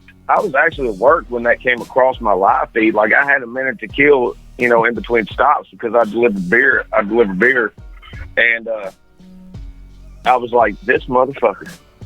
And then I was like, me. And then he contacted me and he goes, you serious? I'm like, dude, I'll be at your house in 5 minutes. I'm on my way. I already quit my job. Like I finished my route and everything, and I told him, I said, I gotta go. Like, this was too important to me just to stick around and build 100 cases from the next day. I was like, I'll build it in the morning. So I went to his house, we talked about it, and the first thing he said is start learning bourbon for breakfast. So the first thing I did was I went home and I started learning bourbon for breakfast. I listened to that album probably 100 times to make sure that I had every word down pat when I hit the stage with him. That's awesome. And that's when the Bourbon Boyz was born, huh? Right, yeah. Like, being in the industry, like, I've seen a lot of bands that just... It's like a rotating door, they'll switch guitar players, they'll switch drummers, they'll switch this, they'll switch that, because, if you go see Low Cash Cowboys or whatever their names are, it's the two main dudes, but the band changes, or any of, a lot of these groups, the band changes, but, the main dudes stay the same. So, I knew, like, off top, like, I didn't want just hired hitman. You know what I'm saying? Just hired players. I wanted people on the team that are actually invested into the team. You know what I'm saying? And that's why I was like, well, them Bourbon Boys, we'll do them Bourbon Boys because that's all of us at that point. You know what I mean? Absolutely. So at that point, who's all of us at that point? Was there like a group of you? Was there, like you mentioned, the other group had a full band. Was that the idea? Right. To get like a full band? Right. Yeah. That's always been the idea. We've just not found a drummer yet. Chris Ewing is, he's my guitar player. He's played guitar on most of my records, except for the first album. But from Bourbon for Breakfast to Tanked Up Volume 2, all the guitar parts, most of the guitar parts were probably played by Chris. So Chris Ewing is, he is a Bourbon Boy, even though he don't tour with us as much because he's in Alabama, and unless it's a really good paying gig, I mean, we just can't afford to bring him. You know what I'm saying? Absolutely. So you got him, then you got DJ KG, who came on board last year as our DJ. So, and I'm looking to add a drummer. We just haven't found the right one yet. Awesome. So the Bourbon Boys are still a work in progress. There we go. That's dope. Right. I mean, we're always a work in progress. There's never a day where we say, all right, we're 100% good. We're always looking to better ourselves. So, I mean, we're never 100%. So, to back it up a little bit, you mentioned obviously the song 50, what you said is Change Your Life. Obviously that's been a really big song for you.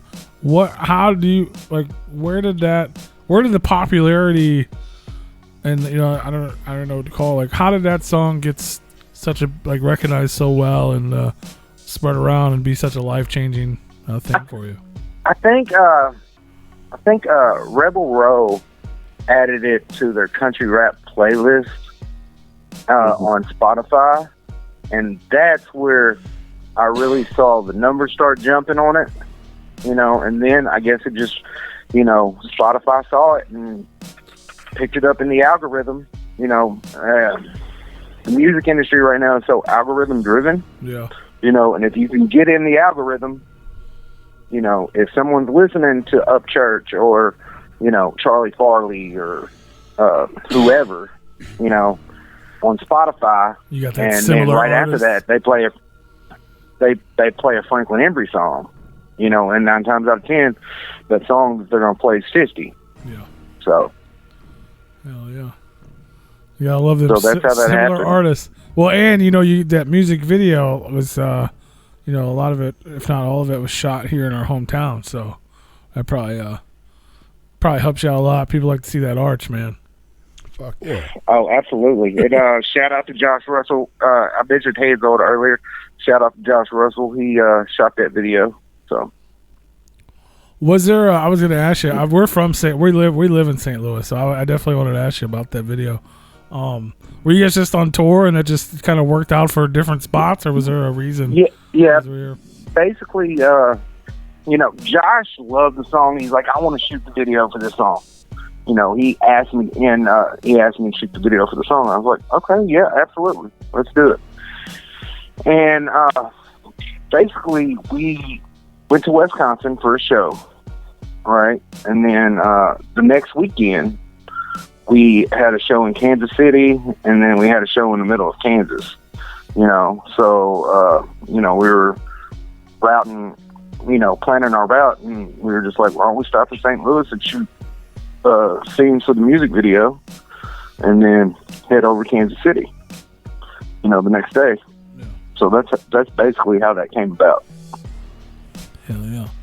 Yeah, I seen. I was like, look, they're in front of the arch. They're on the fucking courthouse steps. Like, I know these places. That's what's up. Well, yeah, and you know that people that know that I'm from Kentucky. I mean, you know, that shows you're not in the same spot. You know what I'm saying? Oh, like, absolutely, yeah. Hell yeah. Not just the same Kentucky background every time. Like, damn, this guy don't even need a house. Sure. So, what was I gonna ask? I was gonna ask you something else. Hang on. Oh, when you mentioned what the hell is the name of it? Twang and Round. They were on Average Joe's. Did you guys ever right. Were you like, I mean, essentially you were part of that group for like a year. Did you ever have conversations with Average Joe's as like a solo artist or anything like that? The only thing I'm familiar with Average Joe's is because of Danny Boone. But I'm a huge Danny Boone fan, just to FYI. We all are over here. yes, we all are. Man. We love Dan. I love Rehab in general, man. Those are my fucking boys. Right. Yeah. And that was the greatest show I thought we ever played. You guys did a Rehab show? Yeah. Yeah, we did a Rehab show last year. It was definitely a highlight in my career because Danny Boone has influenced my music a lot. You know. Okay. He's amazing. But yeah, no, I've never actually had a meeting or conversations with Average Joe's. Like, I do a lot of work with Average Joe's. I got an EP releasing, dropping May 22nd with Charlie Farley and Cannon Banion. Out the box EP.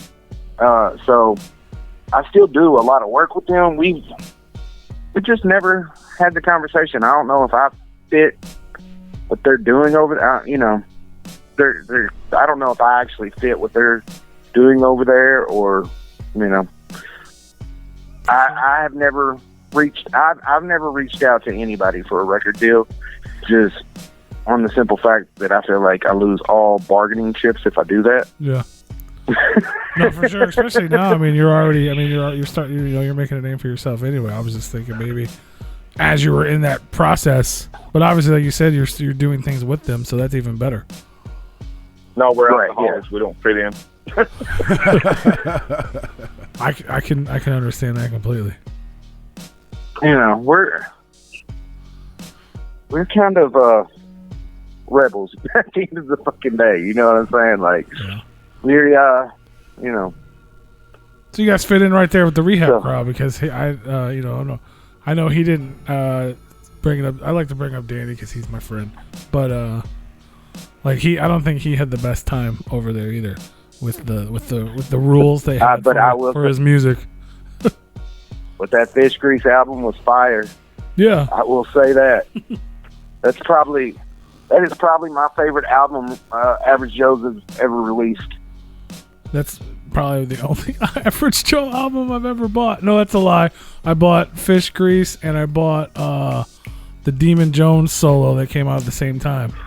I don't remember what it was. Yeah. They came out together because Demon was basically a part of Rehab at the time. And I got both of those. But yeah, I don't know why I'm talking about it, but yeah, I know he basically said that they essentially were trying to get a single out of him. They wanted him to write his music but make it pop. And so he didn't really like that. But Yeah. shout out to those guys. Hopefully once the world returns to normal, you guys can do more stuff with them, man, because I know that's actually how I met Big Poe, who was on a couple weeks ago. Yep. I know you guys are good friends with him. He was shouting you guys out on the show.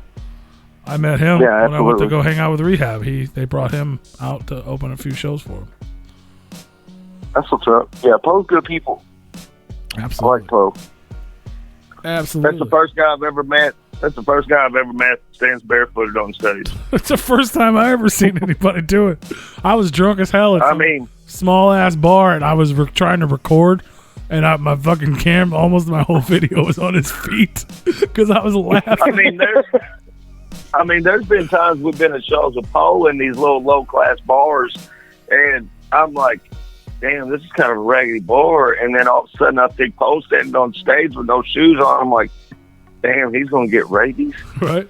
He's gonna get rabies. He's gonna need a tetanus shot when this shit's over with, and all that other shit. Right? But yeah, Poe's good people, man. No, absolutely. I'm to be completely honest, like I'm literally like learning about all these like you know, I mean, I've recently in the last few months learned about you guys. I learned about Poe and you know, a lot of other people in the country hip hop genre. You got the Lax, the the Moonshine Bandits. I can go on for days. Yeah, there's a bunch, but like I'm saying, I'm slowly learning about a lot of them, and everybody's fucking super dope. Yeah, I've been in this for a hot minute. And myself. it seems like there's a new one every day too. Like I just saw some new guy like I'd never heard of pop up in my news feed earlier on Facebook with a sponsored video.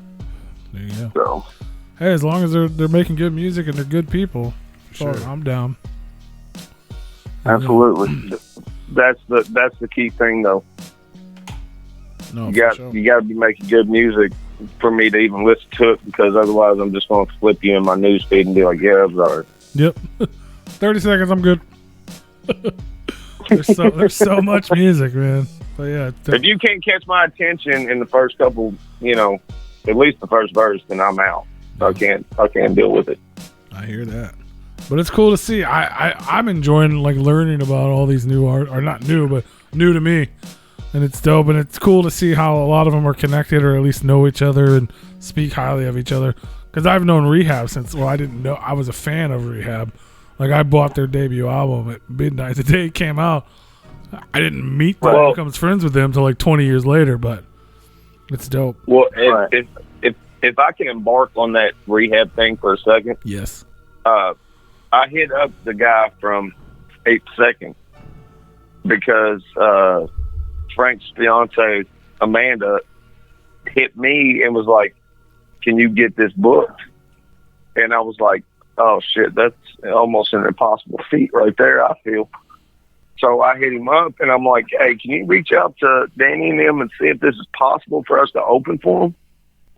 And I swear the next day he's like, you got the gig. And I was like, holy shit, Frank's going to shit himself. Mm-hmm. So as soon as he contacted me and said, hey, you got the gig, I contacted Frank. I said, hey, we got a show. And he goes, okay, what is it? And I go, Rehab? He goes, shut the fuck up. I go, no, seriously, man, Rehab at 8 Second Saloon. And he's like, how the fuck? And I said, don't ask me. He just said yes. Hell yeah. So that's all we need to go by is a yes. That's all you need. Fuck yeah. Right.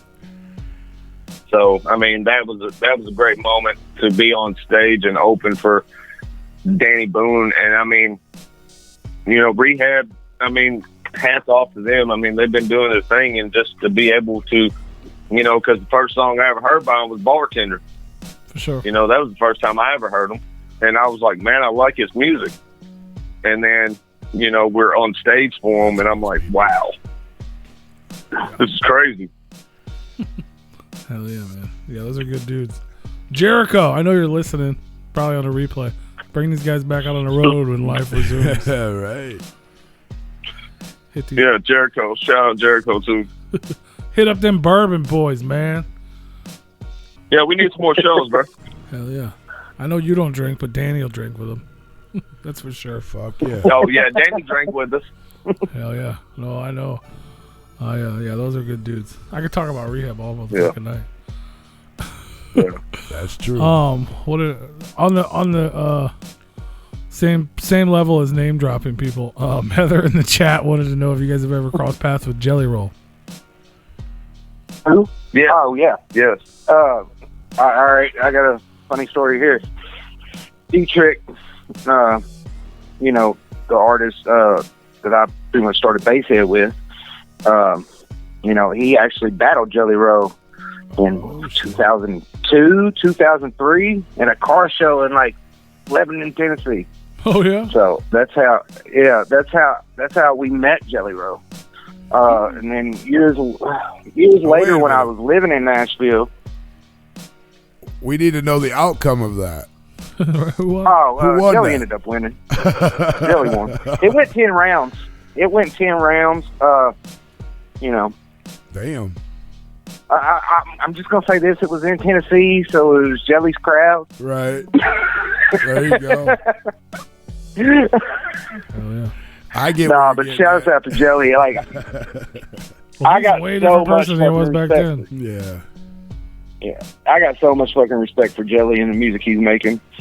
Like, hats off to that dude. But no, we actually, in 2005, when I was in Nashville, or 2006, I actually mixed like a couple records on the CWB Southwest album.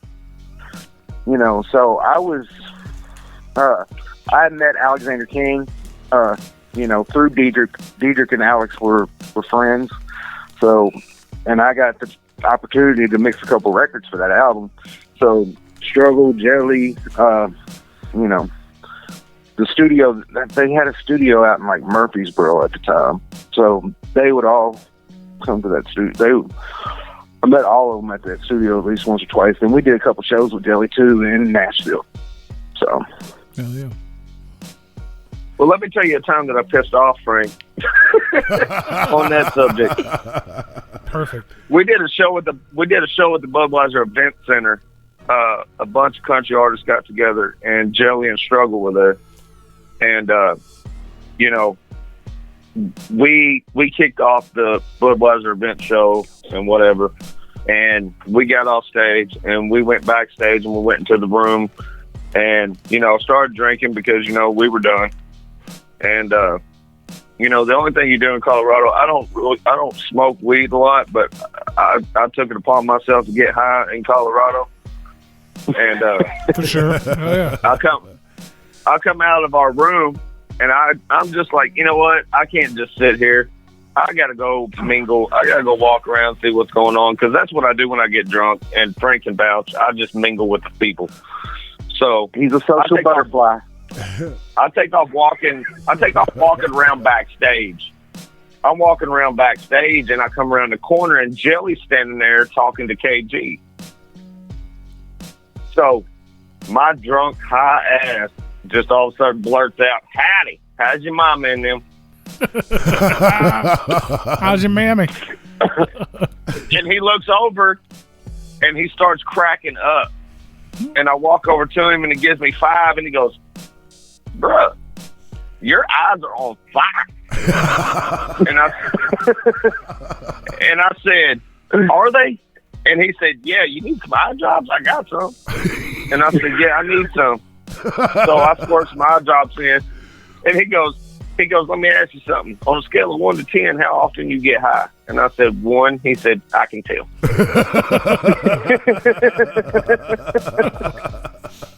I said, so is that a bad time to ask for a photo op? And he said, "No, it's a perfect fucking time, bro." It sounds like. So I get a photo with Jelly. Don't even say shit. Wake up the next day. Frank's like, damn, I didn't even get to talk to Joey. And I went through my phone and seen that I had a photo with him. I forgot all about it. And I said, oh, I did. And he goes, Yeah, what? because me and Camo were stuck at the merch booth, working the merch booth, while Chris ran around, got high and drunk and shit. Yeah, I felt bad about it because I forgot where I was at. You didn't feel bad one bit. Hell yeah. This dude's my spirit animal. I was like, because then I'm standing outside, and then here comes Frank and them with the merch stuff, and I'm like, oh damn, I forgot about the merch. Oops. That's all right though. But yeah, it was. I mean, that was a good time though. I mean, shout out to Colorado. We'd love to get back out there. We got some guys that we played Shout out with to there that were Highlight good Promotions. for sure. Camp Joe Highlight Stick, City Promotions, putting Sticks, David Kim, Hell yeah. for sure. Good old Colorado. Oh yeah. I mean, when we showed up to Colorado, there were people smoking right near the cops. Like the cop was just standing there talking to them while they were hitting a joint, and I was like, "Is this for real?" Right? Yeah, it was a whole new. I was like, I couldn't believe it. That whole legal shit. It's weird. When Oh, I first know time it. you see it, you're like, what the fuck? I don't even smoke weed, and we made sure to stop at a dispensary and shit, like, just to be like, oh shit, I can buy weed at the fucking counter. Like, that's weird. Oh well. Uh-oh. I like the edible. Yeah. Yeah, they like the edibles. I mean, Camo ate a whole pack on the way back. Oh fuck. That was a fun ride. No, I mean, he's like there for a second. He's like, man, I think these things hit us. And I was like, they hit you. They ain't hit me. I ain't eat them. And then all of a sudden, and then like 5 minutes later, he's like, no, I'm good to drive, Bo. I ain't. These things ain't doing nothing to me. And then he drove the rest of the way back. I was like, damn. He probably don't even remember. He's just high as a motherfucker. He's like, what? How did we get? Yeah. Who drove back home? You did, motherfucker. Oh shit, I don't remember. How the fuck did we get here so fast? Right. That's funny. So let's see. Let me get back to the where were we? Where are we at in the timeline here? So we drop Bourbon for breakfast. You guys link up. The Bourbon Boys are born. What's next, man? What? Obviously, you guys linked up with DJ Cannon Banyan. You guys done. Oh yeah. Tanked up and all these. Banyan. Funny thing is me and Banyan go that Florida trip I took with Twang around. It was where I really met Camo and Cannon Banyan. They were shooting a Climb On Up video, and we went to their video shoot. So that's where I met them dudes. And Cannon's shown me so much love and support over the years. Like I said, I'll continue to be doing work with him. But yeah, we got the EP. I got the EP with Cannon and Charlie and Shamu. Like I said, that drops May 22nd. Me and Camo have our collaboration project that we're actually kind of like giving it to everybody like one song at a time. Like what I've noticed with Spotify is if you can stay on the release radar playlist, you can build your numbers and you can get to new artists. So the way we've been trying to stay on the release radar playlist is by dropping one song a month. You know what I'm saying? That's the way to do it. So, no, fuck yeah. So people are doing it, man. I mean, there's a lot of people doing one single every fucking week. Every week there's a new track. Like, right. I do a thing every Friday where we try to talk about all the new releases and the new singles. And it got to a point where I was almost worried about a couple people if they weren't on the fucking list. I'm like, oh shit, what happened to that dude? Right. He put a single out 9 weeks in a row. Is he okay? Like he didn't show up for week 10? Like what the hell's good? Like I was like, oh shit. Like I got worried. Right. Like, we actually got we got a new single. I can't forget about this. We got a new single dropping tomorrow. Well, it drops at midnight. Dirty Gang. Myself and Camo Collins. So, Dirty Game drops tomorrow. And me and Chris have been doing these bourbon reviews, just trying to, you know, get more into on the like content creation side of YouTube. You know what I'm saying? And bourbon's our thing, so we're trying to build up these bourbon reviews. They're fun. We get to try different bourbons, get drunk, and just act an ass on camera. Hell yeah. So we're doing those, and working on the album. I've been working on this album for probably 3 years. At least. I was like, you know, that's why like the Tanked Up mixtape series has been coming out like every year, is because I haven't. I'm a perfectionist, you know, and I don't know, like a mixtape. That's just a mixtape, you know what I'm saying? But like the album, like to me, it has to be better than Bourbon for Breakfast. So I might be overthinking it a little bit and being. You know, being very, very picky of the records I choose for the project, you know? Absolutely, man. But yeah, you don't have to take the mixtape serious, I guess. You're just like putting music out. It's not this isn't my record. This isn't defining me. This is just a mixtape. It's not as big of a deal. Well, I mean, the thing with Frank is that as long as I've known him and the albums he's put out, his mentality is the new album has to be better than the last album. No, absolutely. It can't be equal or lesser than the album he put out before that. It has to be better than that, and that's why it's taken so long to do this album. And I mean, hell, you got to take however long you can take to make that happen. So, well, you know, at the end of the day, like when you have like a record, you know, like 50. You know, right. When I'm in the studio writing, you know, I'm at this point where it's like, man, I got a top 50. You know what I'm saying? Like, for real, I hear you. I got to write a better song than that. You know, and before 50, it was Bourbon Blues. Like, luckily, and I think I got the song. I think I had 2 songs on the new album. One's called Soldier and one's called Home. I think both of them might be able to give 50 a run for the money. But, you know, we just have to wait and see. I was going to say, I could understand that mindset, but at the same time, I feel like, you know, obviously when you made and you wrote 50, you weren't in your, you know what I mean? You probably weren't like, okay, this is going to be my hit song. I got to make sure it's a hit song. So as long as you're keeping your heart into it, it'll just happen on its own, you know? And the thing about 50 is, like, I didn't think that was a hit song. You know, I didn't think that was the one that was going to take off that album. Yeah. I thought it was going to be the Moonshine song. Or, you know, just thinking about how country rap is. Oh, you say Moonshine, you say Mud. You know, those are the songs that seem to take off. You know what I mean? So I was thinking one of those songs were going to take off, not 50, but it ended up being 50. And the crazy part about the way I wrote that song, you know, is I was out on the road with Swing Around. I think we had like a 3-4 day run, you know, just drinking and fucking partying.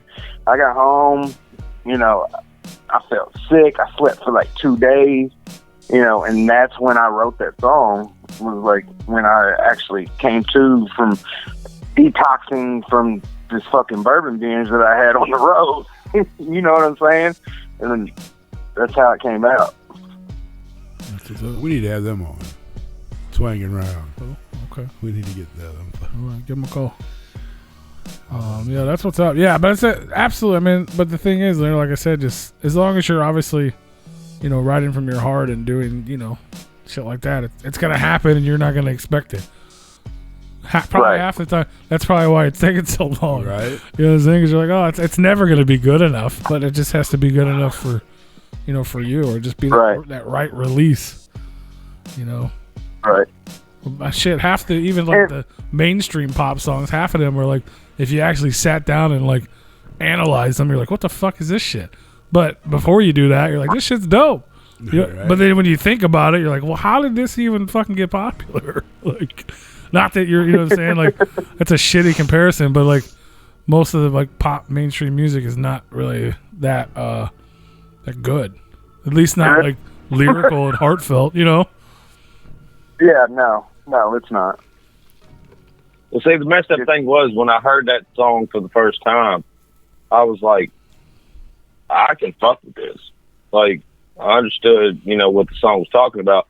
But then once we shot the video and I was behind the scenes watching it get shot on our way to Kansas, I was like, damn, this is going to take off. You saw that arch and you were like, I get it now. No, I wasn't about the arch. I'm not much of a St. Louis fan. Neither are we. But I was like, but standing behind the scenes watching it and watching him put his heart into it after it being in a song, like he was matching the video with the song, and you could feel that behind the scenes, and you're like, this is going to take off. And then all of a sudden we see that it hit over 1 million on Spotify, and we're like, holy shit, this is the number one song still. Hell yeah. And people are still bumping that to this day. Fuck yeah, that's dope, man. Congratulations on that too, by the way, and that's a huge Appreciate it. A million on anything is fucking huge for anyone. So that's a Sure is. you guys are kind of a big deal. See, you didn't even know it. I try to stay humble and hungry. That's what's up. Nothing wrong with that. And thirsty for more bourbon. The way I see it is a million's great, but Drake's getting 1 billion. You know, maybe you should. You know what I'm saying? Like, maybe you should do a music video when you're in a wheelchair and playing basketball.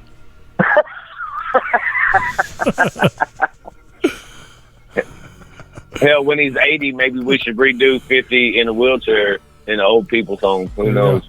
The grassy old folks home. I made it to 50. Yeah. Yeah. There you go. Made it to 50. There you go. The remix at 50 years old. Shit, that's like what, 10 years? Yeah, a couple years from now. Hell yeah. Where did she ask? Hold on, where did that go? Somebody, Heather Wheat asked. There we go. He's got it. Yeah. There you go. You can ask the questions, Chris. Go ahead. Is that what you're saying? Yeah. I want to know Yeah. how Frank proposed to Amanda. Yeah. That's the Was question. it all sweet and romantical? Yeah. Huh? There's your answer. Heather Wheat wants to know how you proposed to Amanda. Was it all sweet and romantical? We were in a tattoo parlor. Yeah, we were. Getting tattoos. Of their wedding date. Yeah. The funny thing is like my favorite number is 2's. Like I'm about to show my age. Like back in the day when we had pagers and shit, my code was always 222. Yeah. So I remember them fucking days too. I remember them. So like if I'm paging you from like a different from like a payphone or something, I'd put 222 at the end of it. Well, she loves 2's too. So our wedding date is 2/22/22. That's when we decided we were going to get married, and we got 222's tattooed across our collarbone, and I don't know how romantic it was. I'm pretty sure it was.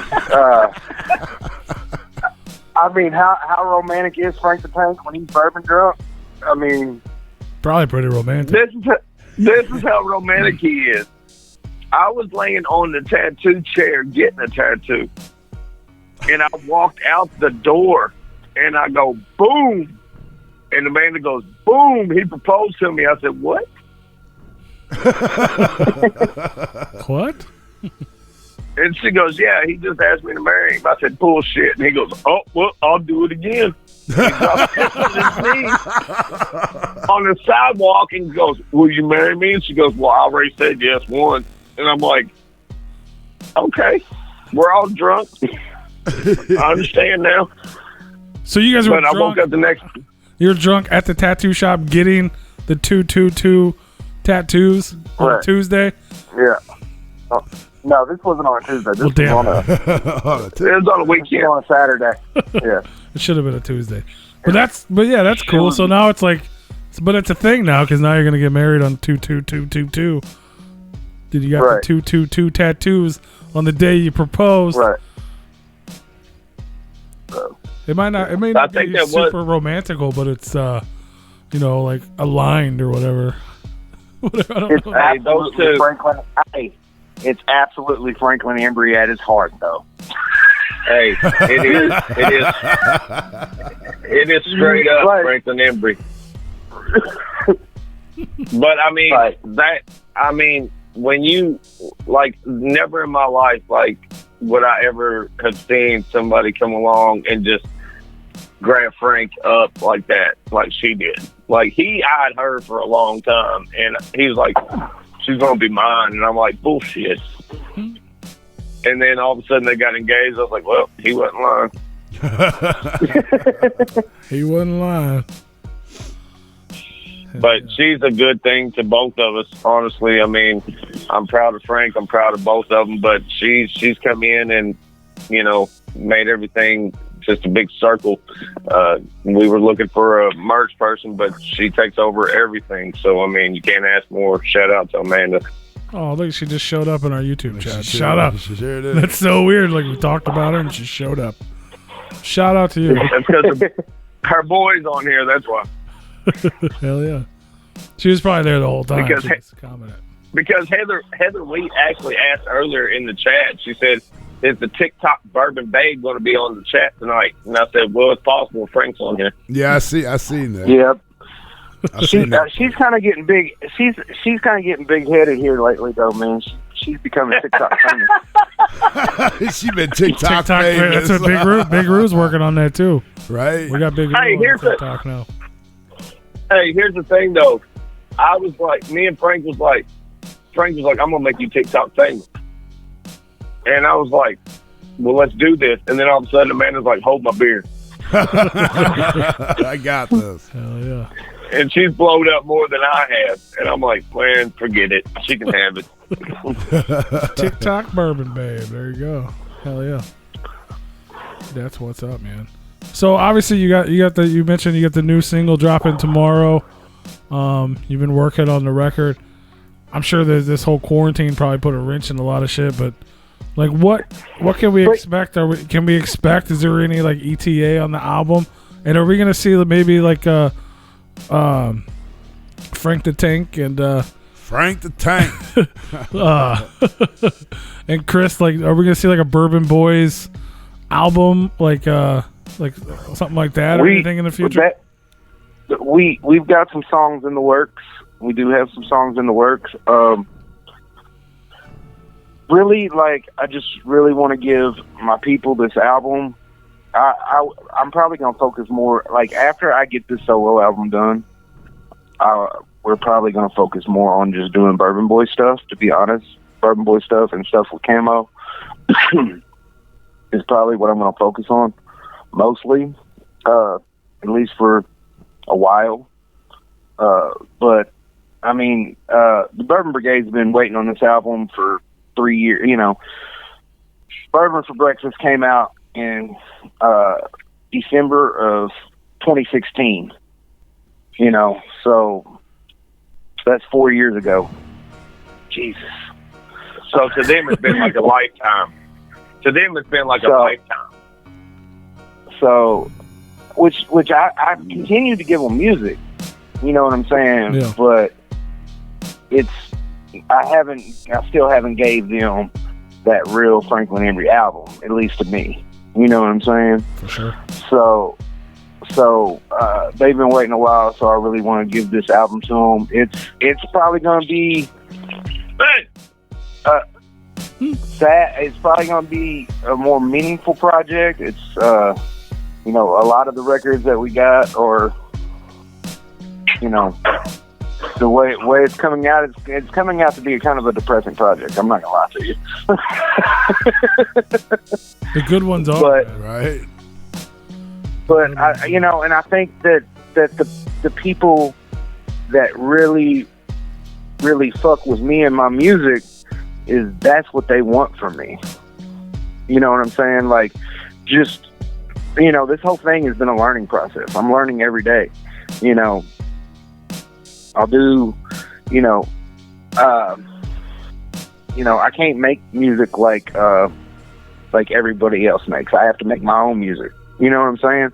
Like, I've tried to do more trappier country rap, baptized in mud, you know, which those songs are cool, but at the end of the day, that's not really where my heart's at. Yeah.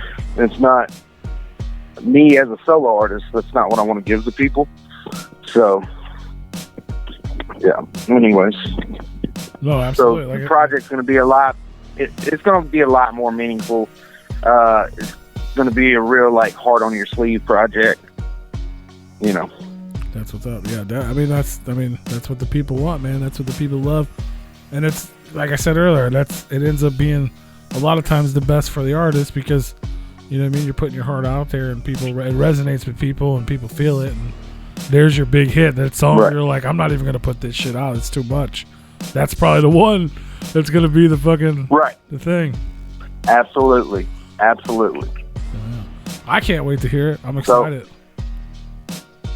But you're gonna put your heart out there for everybody to see, and then you're gonna go have fun with your buddy and drink some bourbon for a while and kick it. Like, all right, I put that shit out there. Let's go get drunk, boy. Yeah. Then it's gonna be all party. Yeah. Nothing wrong with that, man. Well, hopefully this whole, you know, the world's on hold. You know, hopefully you're getting a lot further on the project and getting a lot of stuff done musically. Have you been? I am doing a lot of writing and shit during this time.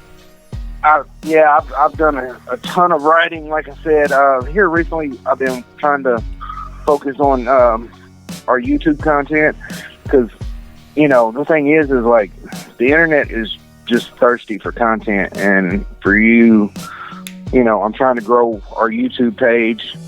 So, and the more content you put out, the better it is for the algorithm. So the more you can grow, you know what I mean? So I've been working on that. Been working on the album. Like, it's tough. Like I said, Chris Ewing's in Alabama. That's my guitar player. And when we're quarantined like this, you know, when you're working on an album, having creative people around you, talented creative people around you to bounce ideas out off of, make for a better project.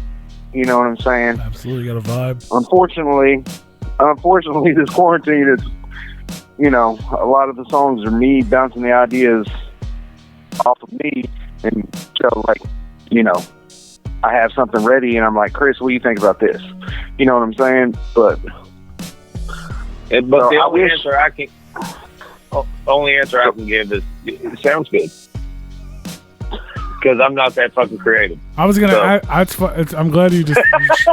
I'm glad you just showed back up at that good time. I was actually gonna ask, because I was trying to when I didn't know much about you guys, I was trying to look it up, and I'm like wondering like where essentially I was wondering where you came from, and then I was like, okay, so has you ever thought about doing, you know, obviously Franklin does his, you know, his own thing, and then the Bourbon Boys, and you guys, you know, I mean, obviously you do stuff with him. Have you ever thought about, or have you done your own thing or written anything that maybe you thought about putting out? Or I mean, me and Frank have a song out called Tank. I mean, I've actually gotten on a song with Frank, and when it come back to what he was talking about earlier with the pen and pad, I sit there and write on a pen and pad, and he just sits there and shakes his head. He's like, dude, fuck that pen and pad. You know, I mean, I've never seen a guy that can sit there and listen to something and then drop something and then come back, listen to it, go back and record it, and then drops it again. I mean, and I'm sitting there going, well, what the fuck? And I'll just throw the pad away. I'm like, well, what we got going on then? You know, but I mean, I go and I will literally sit down. He'll send me something. I'll sit here and it'll take me about a month to come up with something. And then I'll go back to the studio and I'm like, here's what I got. What do you think? And then like he'll listen to it and then he'll go, all right, we need to work on that. And I'm like, well, I figured that, you know, because I'm not that creative. But, you know, I'm learning. But, you know, we came out with Tank. It's on Tanked Up 1. We getting tanked up. It's called, we did that. And then, you know, I told him, I said, you know what? You're right. I need to break out. So, you know, I've been asking him, you know, if I can get on something or whatnot. So we have a few things in the works. Do I look to do my own project? Probably not. But who knows? You know, it just depends on how much deeper it goes after this, you know. I know a lot of... Oh, go ahead. No, go ahead. I'm done. I know a lot of our fans want to hear him on records. You know, I see that. I see them asking for that. So we will make that happen.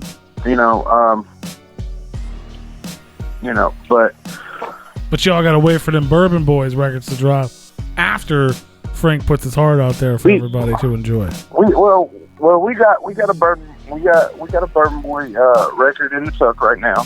You know, it just has to be mixed and mastered, and we have to relay some vocals, and it has to be mixed and mastered. But the whole song's wrote. Full Bourbon Boy song got me, it's got Chris, and it's got KG on it. So that is in the tuck. So I don't know when it'll come out. You know. And see the thing was when we started this and we did this song, I'm not worried about when this is gonna drop or whatever. I'm worried about Frank's album getting done first. Then we can focus on other shit. But this album is what everybody's been waiting on. So I want this album to get done before we even turn our attention and focus on anything else. So Frank's album has to hit before anything else does. Oh yeah. Well, hopefully you get it in there sooner rather than later. Hell, maybe with this quarantine, the shit's gonna turn into a double record because you're writing so much. Well, I'm sitting on a lot of music. Let me tell you this. I am sitting on a shit ton of music right now. Between the stuff I got with Camo, the stuff I got with Cannon, the stuff I got with the Bourbon Boys, and my own solo stuff. Yeah, we're sitting on a lot of music right now. Shamu the Panda. You never know. It could turn into an All Eyes on Me double disc. Who knows? Yeah. Hell yeah. No, I'd never do that. Yeah, I'd call it a different name. 2020. Call it a different name. Well, I wouldn't do that in 2020 because people's attention span. You know, you gotta do the here's 5 singles off of disc 1. Enjoy that. Here's 5 singles off of disc 2. Enjoy that. Right. Now you can get the deluxe edition on physical copy, the double disc with 10 extra tracks, a whole nother record. Got you, bro. No, we might just put a whole conversation of me being drunk on there for the double disc, you know. There you go. That'll be the DVD bonus, the ultra deluxe edition. Oh, y'all don't want to see that shit. Trust me. Someone I don't. Behind the scenes. Someone might. Hey man, we're looking for a camera guy that will actually like come out on the road and get all the fucked up dumb shit we do. You know, so anybody knows anybody. Hey, Dead Body Man. Dead Body Man's our camera guy. He's terrible at it, so you can hire him. We'll hire somebody else. I'll just go back there. He just got hella mad. I mean, the thing is, Frank allowed me to do most of the camera work here lately. That's where Drunky Vision came about. And, you know, I've used I've used his cameras. You know, I'm trying to, do as much as I can. You know, merch. I just got put merch orders. I do a lot of stuff behind the scenes, but we're looking for somebody that can actually come out with us and film to where we're both in there, instead of one of us just being there. So, if anybody is interested in doing that, then feel free to hit us up. There you go. Hell yeah. Yeah, that'd be a super dope opportunity for somebody out there. You know, because I just want to. When I've tried to do some vlogs, you know what I'm saying, out on the road and stuff, and they never ever really turned out the way I wanted them, because it's all vlog style. It's all me having to hold the camera up like Casey Neistat style, you know. Yeah. But you know, and then you know, shit happens after the show. Start drinking. You know, I don't pick the fucking camera up. You know, we really need somebody that, you know, will film just about everything. And then we can just take what we want to use and, you know. We just had an interesting question come up. It says, I have a question from Heather Wheat. It says, who can outdrink who, Drunky or KG? I'm going to let Frank answer this one. Drunky is out drinking KG. That guy. Without a doubt. That guy. KG is a drunk midget when he's out in public. He runs around with his pants off at mud parks. That's all. See, those are the things that you should be recording for your vlogs. You just need a good editor to take those ridiculous clips and like blur them out and add fucking sound effects and different shit. Exactly. See, I'm telling you, if I can find a camera guy that can get our drunk shenanigans, it'll be fucking YouTube gold. Hopefully, maybe. I think I think they're trying to get Dead Body Man a job in the comments. Yeah, we are. We're trying to get him to come work for you guys, so he doesn't work for us anymore. He's our brother. He's the third member of Replicon. He's just at home quarantined, and we're just giving him shit.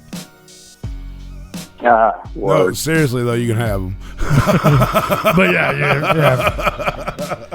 That's fine. Where do y'all read these comments at? Because I'm sitting here on the phone. Like, y'all can read comments and shit. On our, I'm just looking on. Yeah. Oh, okay. Yeah. We have one on you. We're live on YouTube and at repliconradio.com. So we have double the chat rooms going off. Actually, Heather, Frank can outdrink me. Because she said that was my guess. I don't think I personally know anyone who could outdrink Drunky. I learned from Frank. So, yeah, Frank outdrinks me. Well, I outdrink the other. Well, where I get Chris, where I outdrink Chris is on day 2.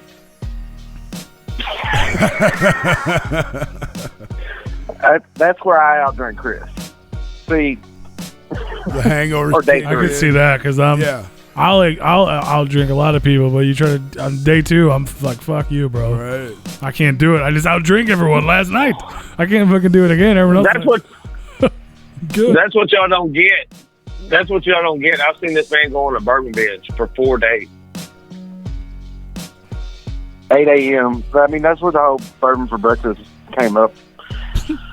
You know, it's in his blood. That's where the whole idea came up. Literally.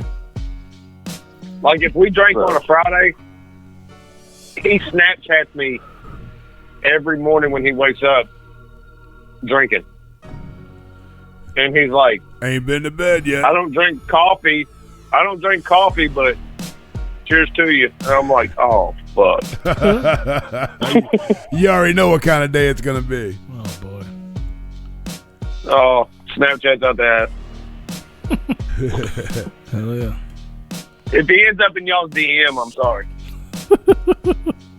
There you go. Make sure everybody go follow him right now.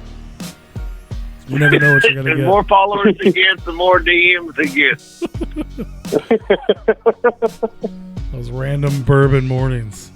Everybody looks forward to that. Hey, I drunk now, people. That's my fuck up. It's funny. I literally smell whiskey in the air now. Well, because I just finished mine. Is that what you did? Could be because Bruce. Chris, are you drinking right now? I know you are. I heard How the you cork know? pop while ago.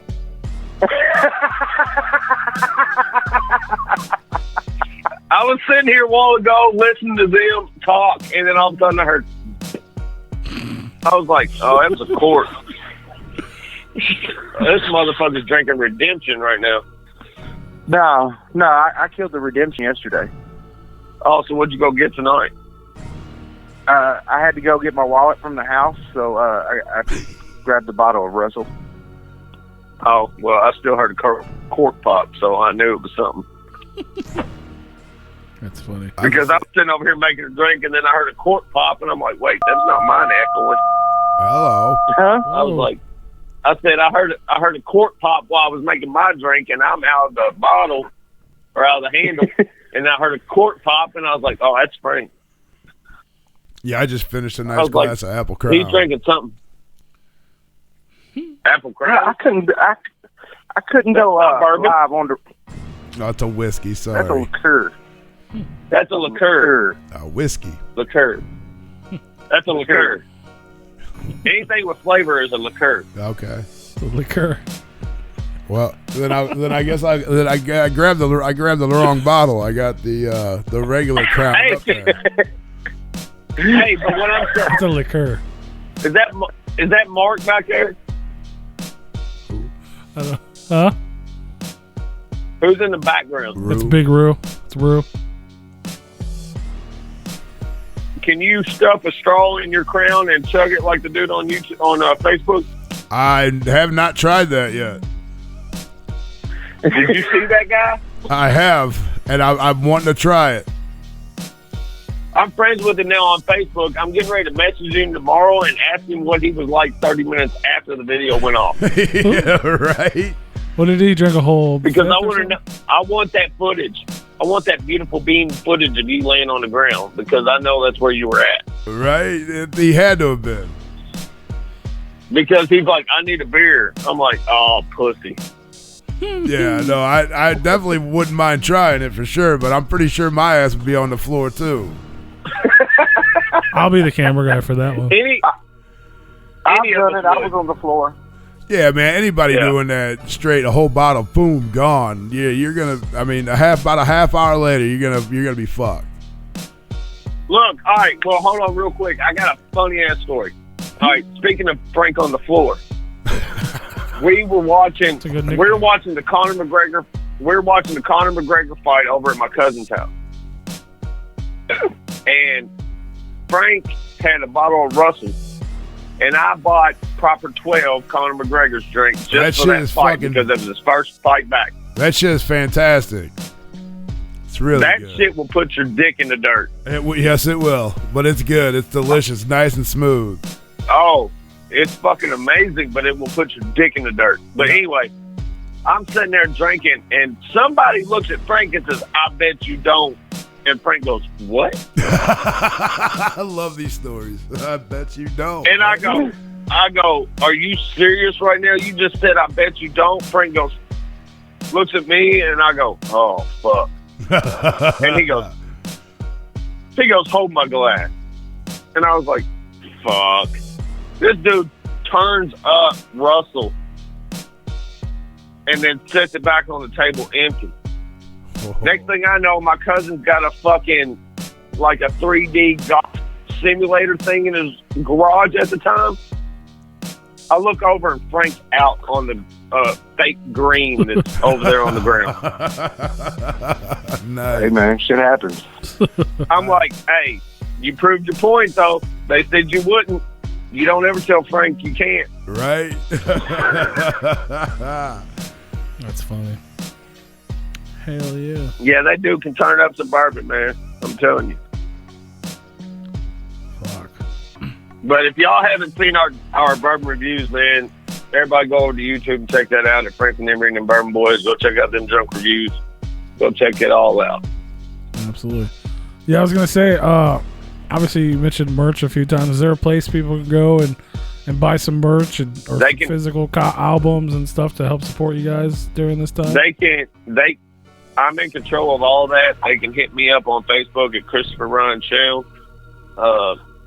And they can ask about any merch they want. and I'll let them know if we got the sizes and all that. We run bundle deals, so if you need anything, just hit me up, and I'll get that out to you. We do have FranklinEmbry.com. I mean, one day, hopefully, we will get a store up on the internet. We're just drunk fucks, and we slack on certain shit, and that's one of the things we've been slacking on. Yeah, we say we're going to do something, and we really put our mind to it, and then we get drunk, and we're like, oh, fuck, we didn't do that. Shit. I can understand that. Well, there you go. And we're like, oh, well. Just find them on the social media and send them a message if you guys want to buy some shit. That'd probably be the easiest way. They'll point you in the right direction. Well, I do have one more question for you guys. As we asked all of our guests the same shit because we're completely unoriginal and that's how we do it. Essentially, you got 3 records that like either inspired you growing up, inspired you as an artist, as a person. Maybe it's you know what I mean, you're sad and you go to your car and cry, or you're happy and it makes you smile. Whatever it is, just 3 records you could not live without. What would they be? Tupac, Me Against the World. Every Last Whitey Ford Sings the Blues. And Eminem, Recovery. Awesome. I probably had to say, first album I ever heard was Outkast, Atline. Wu-Tang Clan, 36 Chambers. Dope. And first and foremost, All Eyes on Me by Tupac. Those are 3 of my favorite albums. Hell yeah. All kinds of motherfucking I mean, those freshness. And the thing is, those are 3 that I actually have on vinyl records. Dope. Like, even better. Like I collect vinyl, and I have to have those in my collection. I got B.I.G., you know, I got Snoop Dogg's Doggy Style, Dr. Dre's The Chronic, 3 Eminem albums. I got Marshall Mathers 1, 2, Recovery. The list goes on. But, I mean, those are 3 that I can't live without. Outlines was my first Outkast album I ever heard. Being ATL here. And then, of course... That is what he means. And then, of course... that Wheels of Steel is fire. Wu-Tang Clan 36 Chambers was one of the dopest albums I ever heard in my life. And... You know, we used to sneak rap albums past our parents, me and a buddy of mine. We used to go up to his room. Like, I would have somebody go into a record store and buy albums so that I could take them to his house and we could play them. And then when we heard his parents come upstairs, we'd just cut it off real quick. But Still Dre, or not Still Dre, Dre Day by Dr. Dre was the first single I ever had on tape. Same here. Really? Yeah, absolutely. Yeah, I was up Sam Goody and bought that motherfucker. First one. Really? So cassette ever? And then honestly, what inspired me to be a hype man was Flavor Flav. Flavor Flav. Oh, yeah. Like that's literally my nickname at work. They call me Flavor Flav because one day I walked in and I was hungover as hell, and I was like, "Yeah, boy," and they was all like Flavor Flav. They probably just feel uncomfortable calling you Drunky Brewster. No, they just feel uncomfortable. Here's the thing with me at work: you can't approach me before 8 o'clock. You just can't. You can't say hi. You can't say good morning. You can't say none of that shit because I'm just going to look at you and be like, "Fuck you." I don't even want to be here. I'm one of those. It's like 10 o'clock before you can talk to me. Amanda says you guys also love the Spice Girls. I had to make sure to say that out loud. I would have sex with half that group. Probably all the groups. Just being honest. Just half. There's like 2 of them I wouldn't. Just because I don't know, they're not attracted to me. Just because they're not attracted to you. But Chris, I could probably pick the couple. But Chris, if you're going to be their lover, you got to get with their friend. That's true. That's very true. I mean, introduce me to their friends then, because the other 2 from the group ain't on my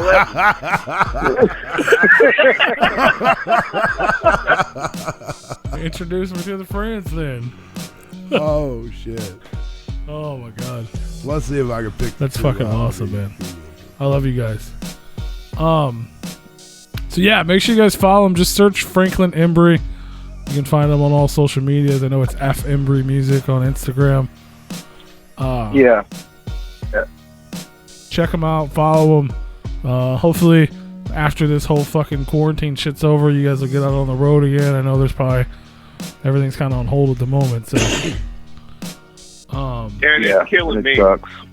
It kills me and Frank because, like, on weekends I wake up and I'm like, oh, I gotta get ready. No, never mind, I don't. right. I ain't going nowhere. At least you still got bourbon, I guess. There's always that. Every day. I stop at the liquor store and buy a fifth every day It's because I'm considered like, essential. I ain't got nothing else to do this weekend. Right. Maybe you guys are the reason it's considered essential. It is essential. I mean, very if we're the essential people for bourbon, yes, somebody sponsor us right now. There you go. Look them up. Hit them up. Well, that's what's up, guys. We definitely appreciate you guys hanging out with us and taking the time. Welcome, For sure. Yeah, welcome fun, to the man. Replicon Radio family. You guys are always welcome here. You got some stuff coming out. Hit us up. Let us know. You know how to find us. You want to get the word out? You just hit us up. Absolutely. You guys have any last words or any shout outs or anything we forgot about, or you guys were too drunk to remember earlier? No, I'm not even drunk. Now, Chris might be a little bit drunk. No, I ain't even drunk either. Shout out to the whole Bourbon Brigade, for real. Like, anybody that supports our dumbasses and, you know, all of our shenanigans and everything, man, we love y'all. We appreciate everybody that fucking supports us. So, you know, and of course, shout out to the team. Shout out to Amanda. Shout out to KG.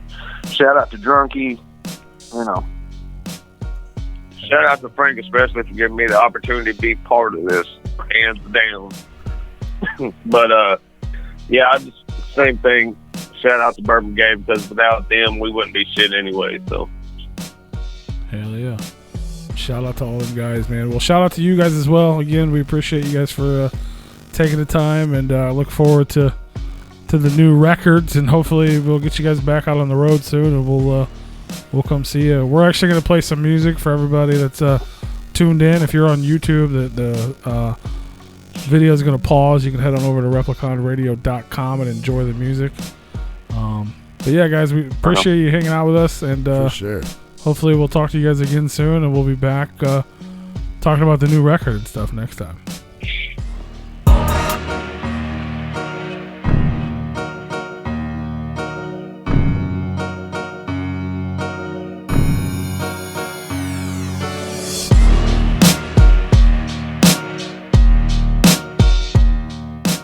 Oh, Real quick, a shout out to Jenny Red for that 99-cent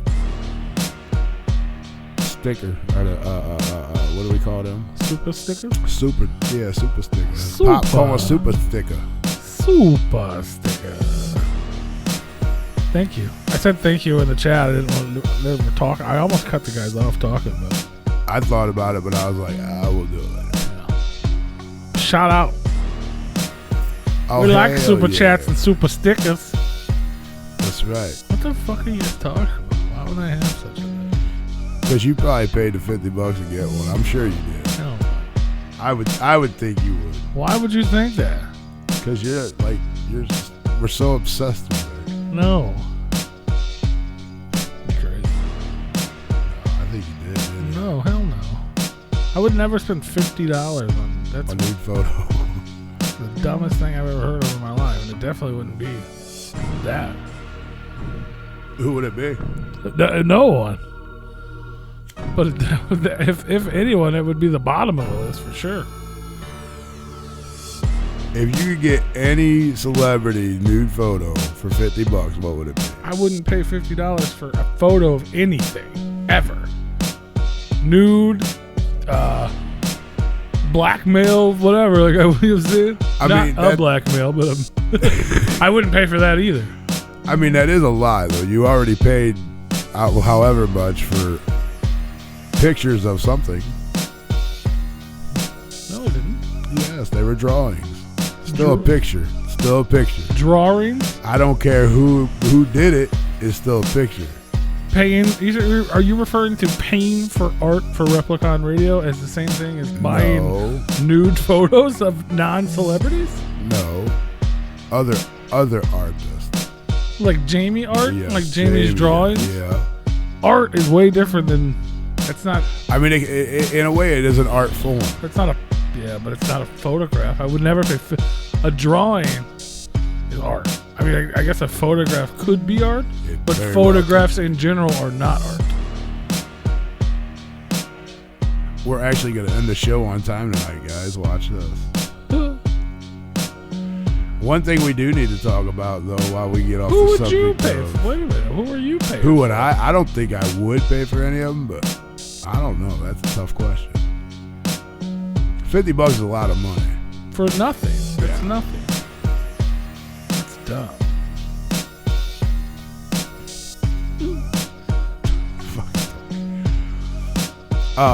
Yeah, real quick, we need to discuss this. What? The Gathering got canceled. Yeah, the Gathering got canceled. There you go. Good night, y'all. Jonathan said it'd be Kim Kardashian. Oh, it's a hermaphrodite. Never mind. I thought he was talking about he would pay $50 to see her naked. If we could get a nude female anime dino logo, I don't even know how that would look. Didn't we get banned on Facebook for something like that? Yeah, kinda. It was similar. A nude female anime. I'm sure I guarantee you there's an artist out there that would be willing to draw that for you, Tony. If there's any anime artist listening and you would like to be the proud artist behind the nude female anime dino logo. First ever, by the way. No, choking on them pineapples. Does it really seem too premature to cancel the Gathering? I somewhat agree with that, but not really because it was destined anyway. Yeah, I mean, like I was saying earlier, like I was hoping. Of all the things getting canceled, that would be the one that would still make it because it's so late in the year, in August. First week of August, though. It's still August, April. So May, June, July, August, 4 months. Yeah, but things won't be back to normal. Well, it's the same. Even if things are back to normal-ish, even if they are, that's concerts in general are going to be the last thing. Yeah. And then even above that, festivals where there's a higher attendance rate than a normal concert. Well, Louder and Live Party got canceled too, and that happened after the Gathering. That was a couple days later. Yeah, and that was in September. Yeah, that just it's because they had just like removed a bunch of shit for that too, and then that sucked. I'm like I said, I was super bummed about it. I was looking forward to the Gathering. I was super looking forward to Louder in Life. I was too. I was like, fuck yeah, we're gonna go back to that. It's gonna be dope because we kind of half-assed it the first time because it was such a big thing, and we didn't really know it. It was a lot of ground to cover too. Yeah. Oh, and we've done press at festivals, but not real festivals. Right. You know what I mean? Like that was a different thing. But damn, Tony, settle down. We're gonna ban you from every fucking socials. Can't be talking. But yeah, I was definitely looking forward to the Gathering. I was bummed. I'm bummed that it's not happening. I know that we were talking about it all fair. I am too. The Juggalos are hoping there's a hype for a big ass Hollow Wicked. Whether I would have made up my mind to go or not to go, it does suck that 20 years in the making and 21.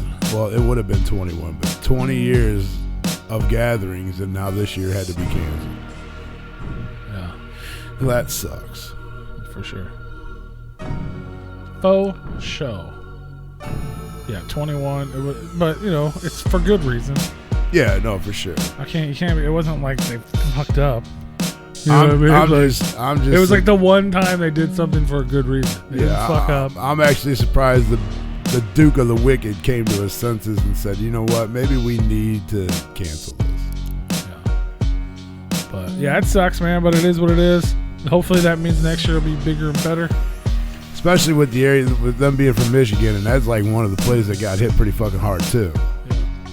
Still is. Yeah, I mean, Still is. they're still fucked.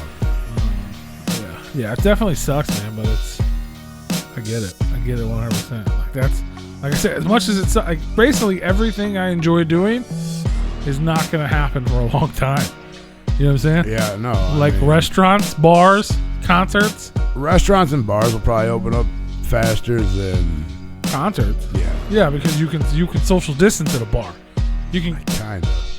I'm not saying people will. I'm saying you can. You can sit away from each other. I mean, they're already talking about opening things up here You're not in next a week. crowded space. You know what I'm Right. saying? Like, there's no. I mean, unless you're in the underground, which they can't just say, okay, underground shows only.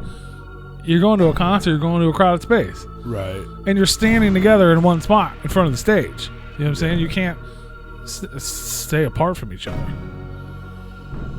You can't do it. Like I said, you can't. It's impossible. And you do what you gotta do. Especially like louder in life and the gathering. You know what I mean? When you think about the gathering, you're thinking 6,000 to 7,000 people. You think about louder in life, you're thinking about 100,000 people. And that place was fucking like it wasn't crowded, but it was like up by the stage area. It was huge. Yeah. I mean, the thing is, imagine how huge that was. That was like. But like That was during like the day 6 and shit, gatherings in one Yeah, at night. pretty like much. 100%. Yeah. Like their side stage was like a main stage of the gathering. And the main stage there was 2 of. Well, you remember They they were fucking went insane. when they do Friday, Saturday, Sunday. You know, this year they added a 4th night this year. It was And Thursday, Friday, Saturday, Sunday. And Metallica was going to headline Thursday night. Yeah.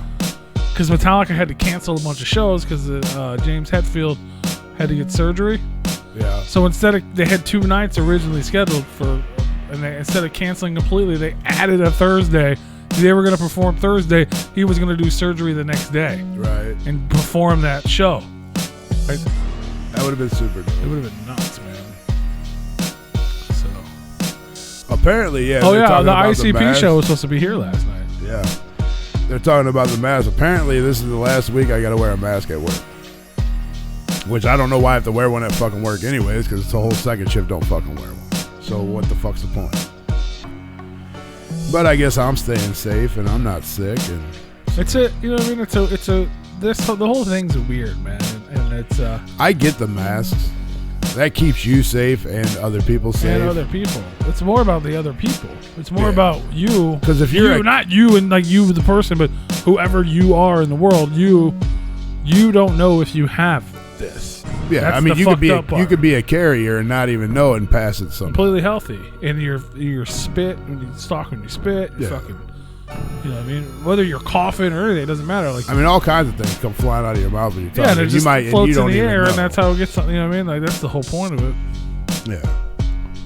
And it's it's weird because now, everybody, even like looking at our social media, people from all over the country, all over the world, and people are experiencing different things, and a lot of people don't understand different shit. You know what I mean? Because like even here where we are, we don't have it bad here. But here's something to think about, though. But Why I we see run out of people I time. know that do have it bad. You know what I Yeah. mean? In different parts, and you have to. I mean, especially when it comes to shit like this, even if you're in an area that's not bad, you have to assume the worst. You have to assume whatever's going on in the worst part, you have to assume that it's going to happen here or it could happen here. What do we do to not let it happen here? So even if it seems shitty, Let me let something sink in, though. we have to do A lot of things that are, we all bitch about these masks, but they want us to wear them. Why the fuck you want us to wear them when the China wears them all the fucking time and they still got it? So what's to say the fucking mask is gonna stop it from happening? You know what I mean? Well, they don't all wear them all the time. 90% of the fucking Chinese population wear masks when they go out. It's a huge portion of Well, them. people are thinking that could end up here. So I mean, People are scared because they had it happen before. With like they had SARS and all that shit way worse than we ever did. right. So people are still afraid from that.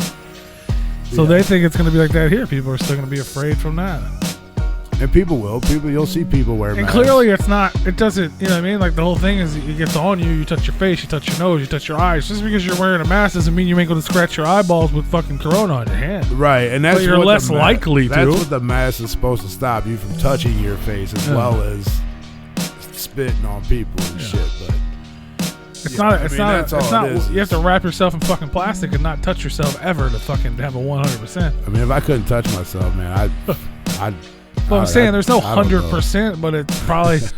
I don't know the numbers, but it's probably. When I think about you, I touch It's probably like myself. 30 to 40% more protection than not wearing one. Right. No, absolutely. You know what I mean? Yeah, and I mean, I'm all for people protecting each other, you know, and that's something that we do need to. But you also have to do, take even when it more comes to that, you control have of. to do it right. You know what I mean? Like, Yeah, like the whole glove thing. Fuck your gloves. Your hands are better off touching things because you can wash them, and it knocks the shit off because of the oils on it. You have gloves on and you go touch shit, everything in the fucking store. Well, guess what? You just spread it everywhere. And then you go get in your fucking car and don't even think about taking the gloves off before you put your shit in the car. Well, guess what? All the shit that you touched had went in that bag. So now that bag's contaminated. So now you either with the gloves on or the gloves off, you either open up your car door to put the shit in. The gloves, I just don't see the gloves working. If somebody can tell me otherwise. I mean, there's occasions, but not. If somebody not can in prove to me general. that the gloves actually work, prove it to On me, occasion, but I don't but think. not like if you're doing something. You know what I'm saying? Like if I go to the gas station and I hit the hand, I grab that, like I open up my gas tank, grab the pump with gloves on, and then put hang it that away up, and throw them away. and then take my gloves off. Throw 'em away. That's one thing. That's what I'm saying. If you're doing something, they make sense. Yeah, but If not you're just going- wearing them, now they're your hands. Yeah, if you wear Same them thing. and you're touching everything in the fucking store, Yeah, now it's they're not, just your hands. It's not helping at all. Literally just become your hands. There's no difference. Yeah, no. Yeah. If you put them on, if you work at a restaurant, you're making someone's food like you always were supposed to. Yeah, right. You know what I mean? Like that's the same shit. Yeah. Don't just leave them on. That's dumb. Yeah, I use hand sanitizer sucks, but I use the fuck out of it. But yeah, it's just because you literally have to. I mean, you could do that with gloves, I guess. Just rub hands. But I don't. Does that work? I mean, I guess it would. But it's the same thing. They become your hands. What's the point? I don't think it does work because the hand sanitizer, you actually to use hand sanitizers properly. You guys heard me say this before. You have to rub it all the way in. It cannot be moist. So if you if you take that and rub it on the gloves, it's not going. It's not sinking into nothing. But even pretend this is. We don't know the correct answer. So let's just say it does work, right? Sure. Then, so what? What's the point? Who cares? Now you're just making trash, and that was an issue. People were throwing them all over the place. Oh yeah, dude. I got because pissed the other to day use by them seeing properly, they'd have to be clean. So assuming that works, you would have to constantly wash and sanitize. And like them. if you were in the store and you had gloves on and you picked something up and put it in your cart, well, guess what? Now take them gloves off, throw them in the trash, and get new ones on for the next product that you picked up. That would be using gloves properly. Yeah, and then you would be out of gloves. The whole nation would. 30 be minutes out of, later. yes. Yeah, exactly. You just can't go in wearing gloves. And I get the grabbing mask. everything. I understand the mask. 100%. I get it. It's annoying. It It's sucks. weird. Yes. I don't wear one. I haven't been forced to wear one, but I understand it. I wear a bandana. I was over at the neighbor's house yesterday, and they had ordered Domino's, and the dude, we were all outside, and the dude literally, before he got out of his car, he put his mask on and came over with the food. So I was like, all right, makes sense, because just in case you have to have a conversation, you spit, shit gets on the box. Now, guess what? You contaminated that box. All right, cool. I get that. That's cool. Whatever. See, the products and all the touching, that shit honestly doesn't even bother me because it's not there very long. You know what I mean? Yeah. Like that. Don't quote me. Don't go fucking touching everything and be like, oh, Pete said it was fine. I'm just saying personally, I'm like, you know what I mean? Like, I'm not worried about it. I mean, I worry about making sure my hands are clean, sanitizing wise. I mean, but other than that, if somebody fucking accidentally fucking spit on something that there's normally spit on, I never paid attention to. You know what I'm saying? Like, right. Fucking air dust particles or whatever the fuck. It's there. It's whatever. It's more about the interacting with someone where the mask would be involved. Reason why if you're at your workstation and you're fucking on the phone and there's shit coming out of your mouth and it ends up in your workstation, by the time I get over to your fucking workstation, it's not gonna be there anymore. Right. But as long as you're covered when I'm in your station, then your shit's not gonna get on me and my shit's not gonna get on you. And that's the only time I usually wear my bandana is if I have to go talk to somebody. Yeah. Then I'll cover my face. But if I'm over at my machine, dude, I'm not gonna sit here and fucking cover my face up the whole fucking time. It's just my thing. What I was gonna say is it's a really strange time right now because even you see in our chat room, Some places are reopening. Like, hey, we're going to let everybody start doing shit. Other places are just now mandating masks. And other people are doing longer lockdowns. You know what I'm saying? So there's different things happening in different parts of the country. We've got shit opening up here. But the thing is, this is my opinion, and I think it's right. You know what I mean? Most people think their opinions are right. But just as a general blanket statement, as a country, you would much rather be prepared and have people doing things to keep them from the worst case scenario, rather than being like, you know what? Some of y'all are okay, so just do the least. Because you have to tell everyone to do the worst, because first of all, people are dumb. No offense to everyone, but people are dumb. They don't pay attention. They don't look at the big picture of anything. Nope. You know what I'm saying? So if you give them one shot to fuck it up, they're going to do it. Yep. So you just have to say, no, all of you have to do this now to protect everyone. Yep. Even if you're over there in perfect land and this stuff never touches you ever in the world, 100%. you still have to be prepared for as if it's there, so that way everyone else is doing the same thing. Yep. And I'm not saying I do it. You know what I mean? Like, no, I mean, that makes sense. but I understand it and I get it. So, I mean, we got to work together. It's usually, really strange to see. That's funny how everybody wants to work together on this, and everybody says we need to work together on this, but you got stupid fucks going buying up all the fucking toilet paper, all the Lysol, all the fucking hand sanitizer, all the fucking gloves, all the hand soap. Well, you're not helping. You want everybody to get involved and help, but you're taking away from everybody's help. Yeah. They can't help anymore. You probably didn't, but it was funny. Tom Green, you know Tom Green? Yes. Daddy, would you like some sausages? He saved Tila Tequila. Yes, he did. He straight up did. But he had, they were talking to him. He was on Rogan, and he said he had a theory about the toilet paper shortage, and he was like, you know, when it first, because that was the first day. That was like the big. Mm-hmm. And he was like, so when all this shit happened, and people are like, oh God, you know, maybe we have to prepare. He's like, I think everybody kind of went to the store, then everybody bought a can of corn. Everybody bought a can of green beans. Everybody bought a package of this and a package of that, but they're little. So when you went to the store to prepare for yourself, there were still cans of corn. There were still cans of vegetables because the shit's small. Toilet paper is big. Takes up a huge space. So when everybody all of a sudden went and grabbed one, there was no toilet paper. So then as soon as you see no toilet paper, you freak out and you start buying all the fucking toilet paper. So then it becomes mass hysteria because everybody's on Facebook like, oh shit, this place is out of toilet paper. Everybody's out of toilet paper. They're all buying the toilet paper. So then we all go and buy all the toilet paper because we think everybody else did it. But in all reality, somebody bought 7 toilet papers because they're big and they took up the whole fucking shelf, which is, I guess, is probably kind of true. I don't, you know what I'm saying? Like, it wasn't even like, because he's like, it didn't make sense. But everybody's buying one of everything, and normally people buy toilet paper once every couple months. But all of a sudden, everybody bought it all the same day, so now the shelf's empty. A whole shelf. The whole goddamn aisle's empty because we sold 7 toilet papers today. Right. And they're fucking 24 packs of mega rolls.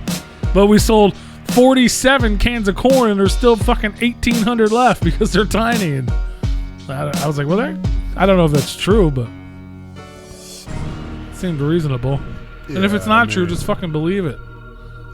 And in all honesty, like, we still have our freedom. We still have our rights. And it is your right to go outside and go to a store without a fucking mask on. They can refuse service to you. It is their business. That's fine. They can refuse service to anyone. So I know people will get upset. Heather would be one of them, obviously. And I know people would get upset like, fuck you, dude. I'm just trying to get something real quick. I want to in and out. You know, in our Discord, we had these conversations. I get it, you know. I mean, people just want to run in and grab something and get the fuck out of there. But a business does have the right to refuse service to you. And it sucks because it's my right that if I don't want to wear a fucking mask, you can't make me. But at the same time, it is their right to refuse service to anyone. And that's both of those things are true. So it kind of puts you in a bind. How bad do you really need what you're going in for? Well, I feel like we've talked about this a few times because regardless of what your thought is on either situation, and not just this And you're right, Heather. You can make your own decisions, just like that business can make their own decision. Yeah. It's a losing battle. Nobody's going to. The problem with this whole thing is in almost every situation that has arrived from Corona, whether it be wear a mask, whether it be social distancing, whether it be fucking lockdowns or no lockdowns, whatever side you're on, it seems like both sides are right. Everybody has, like, the argument to reopen is 100% true, but the argument to stay closed is also 100% true. You know there's some businesses that are like, fuck you, no, we're not opening yet. Yeah. But there's a lot of businesses that are like, all right, because fuck they're both you. right. We need to make money, so yes, we need to get the economy going. And that's what the government's doing. And I think the government's just kind of like pushing this a little too fast. They want to open up shit because they're losing fucking money right now. Yeah, well, everyone is. It ain't just the government, but everybody's losing fucking money. So they're trying to do the right thing, and they're hoping it's going to be the right thing. And they think that we are far along with this virus, that it is the right decision to let people go ahead and open up their businesses. Was it we were talking about it on the show, right? Where I used the analogy where it was like getting back in the pool. Yeah. Like, essentially, you know what I mean? It might be too soon for us all to hop in, but somebody's got to stick their toe in it at least. Like, right. Like, and that's what I feel like that's what's going on. But people are fighting because they want everybody to jump in at the same time. But that's not going to work. You have to stick your toe in, and then you got to stick your foot in. You know what I mean? And then a leg, and then inch your fucking way in that cold fucking water. And then once you're in there, you got to chill for a minute though. Right. Even then, you're still like, oh fuck, and you're like, all right, let's go. A minute later, you're good to go. Then you're like, all right, cool, come on in. You know what I'm saying? But we're going from sticking a toe in the water to everyone in the whole fucking pool party jumping at the same time. Now here I do agree with Heather. Why the fuck can't they offer a curbside without a minimum? They're always. I don't give a fuck if you want a can of peas. I've never heard of it. I haven't seen that anywhere. If there's a minimum that you have to purchase for them to do curbside, fuck you. You're an asshole at this point. Who's doing that? I can see Walmart doing that, but I haven't seen it. Just like, any store that would be doing that, you're an asshole at this point, because people are not going to spend. If you got a $20 fucking minimum, fuck you. I don't need $20 worth of shit. And you're not going to let me come into your store without a fucking mask on. Bring it out to me. Fuck you. If I have to have a minimum of a $20 spending fee, fuck you. Yeah. You're just being ignorant at this point. Yeah, I haven't seen that anywhere. I'm sure I haven't either, but I also don't do like grocery shopping online. Well, I haven't seen it at restaurants. I can see a grocery store doing that. Probably just because they don't want to pay somebody to walk a can of corn out to you. But you know what? They're on the fucking clock anyway. No, I'm not saying it. I'm not saying they're right. I'm just saying. What else are they? So Joe Schmo is standing there talking to the cashier. You'd rather have them fucking doing that when he could have ran a can of corn out to the fucking car. You know what I mean? I see a lot of shit. You know, when you're in the store shopping, you see a lot of fucking employees kind of just standing around fucking bullshit, and their hourly wage, they don't give a fuck because they're hourly paid, so they're gonna do whatever the fuck they want to do. When that guy could be, you know what, fuck it, there's no minimum on fucking curbside. You want to order a fucking can of peas for 98 fucking cents, you can go ahead and do that, and this guy will bring them right out to your car. Right. Yeah, I don't know. Like I said, in my opinion, and this is just my opinion, I feel like both sides of all the arguments are right. You know what I'm saying? Like, that's the hard part about this whole thing. Yeah, I mean, I get it, but because everybody's right, and depending on where you are, you're probably more right on whatever side. You know what I'm saying? If you're in fucking New York or Detroit right now, you're probably right that it should still be locked down. You know what I mean? Yeah. But if you're somewhere in the country, or you're where fucking Mark lives in Alaska, Michigan, you know what I mean? You're probably fine. You probably, like, life could probably be just as normal as it was beforehand, and nothing would happen. But you can't, the government in general can't just be like, all right, y'all are cool, y'all are not cool, y'all are cool. I mean, that's what they're trying to do by giving the governors control, but then the people just blame the governors, right, saying, hey, we're allowed to do this, why aren't we? Not thinking of the actual consequences, because people don't see, no offense to anybody out there, people don't look at the big picture. Nobody does. And that's part of the problem. People look at their neighborhood. Maybe even people look at their state. That's still not the big picture. You know what I'm saying? Like, no. I mean, just because one state's fine now doesn't mean the rest of them aren't. Doesn't mean that somebody's going to go travel to that state that's fine with, that's not fine, from somewhere that's not fine. But I don't like it, but I like that people are talking about the Black Plague or whatever, or the Spanish flu. and how like the Spanish flu was and everyone's like 1918. yeah, and everyone's like, okay, so remember the second wave killed like Was over 10 worse. times more people.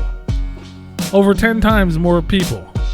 Yeah, but our technology's advanced so much more Well, fuck now. yeah, it has. But the So- point is, with the thing is, we don't know the answer. Here's my whole outlook on the entire thing. Basically, is obviously, I think everyone can agree we don't know the answer at all yet, right? So right now, we did all the shit that we've done so far, the social distancing, the quarantining, the lockdown. It's been working. Maybe, right? We hope that's the reason it's not as bad as they expected, right? They were talking about 200,000 people. We're at 40, Right. which is still terrible, but it's not even half is what they expect. I mean, so we're at is like it, 200,000 I'm talking some about people deaths. in global that has died from it. yeah, they were talking about America though. Yeah. So And so we're did at like all the 40. shit we did that? Is that the reason it's not 200,000 or a million people died? We don't know. We literally don't know. The only way to know that is to not have done it, right? So. I mean, yeah. But I'm just gonna assume it helped, okay? So when we go, the thing with the second wave is, if it's still there, it's still out there, and we undo all the shit we did, then that would be the answer, right? The second wave would be 10 times worse because we would all go out like, fuck yeah, we're out, yeah, woo, hugs, touch, you know what I'm saying? And the next thing you know, fuck. I mean, they're still. And up I in the don't air. want to be a part of that. Yeah. I mean, and they still don't even know if you get it once and you get rid of it, if you can get it again or not. They still have no fucking idea. No. They don't know if it's like a chicken pox or if it's actually like a fucking like a flu that you can get multiple times. They still don't even know about that. That's another thing that kills me is like they're trying to come up with ways to prevent this from happening, but nobody knows what the fuck prevented it. Nobody knows what the fuck what to do to prevent it from not happening because it's never happened before. So we have no fucking idea. All we can do is come up with, well, let's try this. Basically, we're all fucking guinea pigs at this point. Oh, absolutely.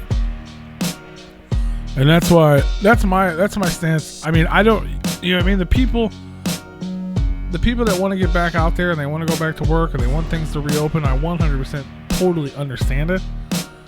And I want my quarantine, goddammit. I want to be off work. I want to fucking take time to chill. I want a little vacation. Well, I'm saying I'm Fuck. still at work, dude. I fucking hated the fucking 3 days I had to sit at home with a sprained ankle. Yeah. I was like, fuck this. So I can understand how people are. You know what I mean? I get it. Yeah, but working through this whole thing, you're like, fuck, dude. And there's a lot of things people probably could do. Even in the worst places, there's probably some jobs that are probably fine to go back to. No, I guarantee I mean, there are. Well, that's like Jason. But you can't. As an overall, as the government, you can't just pick and choose. Like, hey, Joe, you can go back to work, but Steve, you can't. Hey, John, you're allowed to go back to work, but George, you can't just do that. I mean, jobs can do that. They can bring in their seniorities first. And Sure, then, but I'm saying in general, the government can't just say shut down or no shutdown. It's not pick and choose. I mean, I guess sort of they did with the essential. No, Dana, I know it's not fun, but I mean, I want my time off. Let me get a week off of work just to chill and hang out. I can afford a weeks without a pay. It's fine, but fucking going 3 months without, 4 months without, fuck that. I can't know.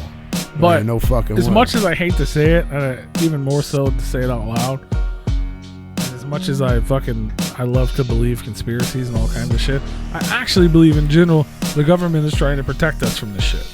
Like 100%, I believe that.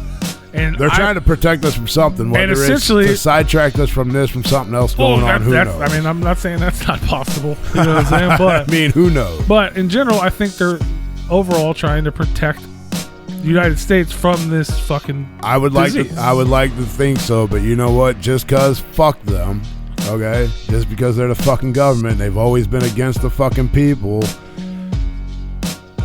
for the last 100 years now. Well, they would have just let us fucking go work and all get sick. You know what I'm saying? That's my thing. No, they're trying to distract us from something else. They could be, but they're also not. They don't. Maybe. But especially, I've never been a Trump supporter, and I know you are. But overall, everybody can agree Trump's a businessman. Absolutely. So he's not making any fucking money. The fucking government's not making any money. They're spending money. Trump ain't even when the government's making money, Trump's not making money. He's not taking a paycheck. Well, that's a separate argument. his kids own all his business. And if no one can see me, but I did parentheses when I said own all. No, absolutely. He put them all in. He's still making plenty of money, but they're making a bunch of money but what I'm saying though is he's not making any money to be a president. But I'm just saying in general, like his companies aren't making money, the government, the world, no one's making money. And even if you despise the man and you think he's a terrible president, I'm not saying you're wrong. He wants his money. He's all about his fucking money. He doesn't want this. He wants that shit to open probably more than you do, so the money can come back. You know what I'm saying? But if everybody dies, there's no money. There's no economy if we're dead. No. And that's what he wants. They want. It's not and him. And you can't come back. Like you know what I mean? Businesses can close. They can get shut down. People can go out of business. People can lose everything, and that's fucking terrible. I don't know who one of the governors had a speech about this the other day, and I don't know who he was, but I fucking agree with him because it's bad. It's really bad. People can go home and fucking get sad, possibly hurt themselves or kill themselves. That's fucking terrible. That besides that, you know what I'm saying? You can lose your house, you can lose your car, you can lose your fucking company, you can lose your business, you can even get beat by your spouse. That's all fucking terrible, terrible, terrible things. Nobody wishes upon anything. But guess what? You're not dead. Right. All those things you can get them back. You can redo it. You can start anew. People have gone from homeless to fucking become rappers. People, you know what I'm saying? Like, it's a terrible thing. I don't wish it upon anyone, and I understand why nobody wants it to happen. But you're not dead. You can't undo that. You can't undo death. No. Like 100%, you can't do it. You can lose everything in this life, and you can gain it back. You can lose everything in this life and not gain it back and be fucking homeless. And your life fucking sucks. But you have one. Because once you die, you can't undo it. You know what I mean? And that's the thing. I mean, I'll be honest with you, man. I mean, we talked about this before, and I was going to ask you about it, though. But everybody's born with a fucking number, man. When your number's up, your number's up. There ain't nothing you can fucking do about it. Sure. That's my belief. You know, if God needs you, he's going to fucking take you when he needs you. If he doesn't need you, guess what? You're going to live another day. Well, I mean, and I was going to ask you, did you ever fill out that application or whatever for Bill? Oh, no. Bill what? The Christian guy? Yeah. The preacher guy? I was wondering about that. But yeah, I mean, I don't know. Like, I kind of see both sides because I know people that are in the military and they as all this is going on, they're being deployed over to Iraq. Yeah. Like, come on, man. Why the fuck we put more troops in? Why are we not pulling them out? So there's something else going on. I'm not saying there's not. I'm just saying in general, like no. You know what I mean? Regardless of what you believe in religion, heaven, hell, you know what I mean? You have a destiny, you have a time. I'm not saying any of that shit's right or wrong. None of it. I'm just saying overall in the aspect of life, you can't come back from death. At least not yet. As far as we know, we haven't figured out that technology yet. Right. You know what I mean? But everything else, as bad as it may be, you know what I mean? Don't get me wrong, there's a lot of terrible situations. I don't want to be in any of them. Yeah, I mean, and I don't want to I don't want to build my fucking dream restaurant someday and then have it shut down because of something I didn't do. You know what I mean? No, for sure. But you can't come back. You can't come back from death, man. That's I feel like that's the thing. That's the number one thing, right? Like, it sucks and it's terrible. And what if, you know what I mean? What if at the end of this we find out it was all a fucking lie? It's funny that, okay, so when it's not, we know it's not a lie because people are actually dying, but I'm saying. When you say death, I use that as a metaphor for small businesses that are actually crumbling down and actually having to close up for good because of the hit that this virus has taken on us. Yeah.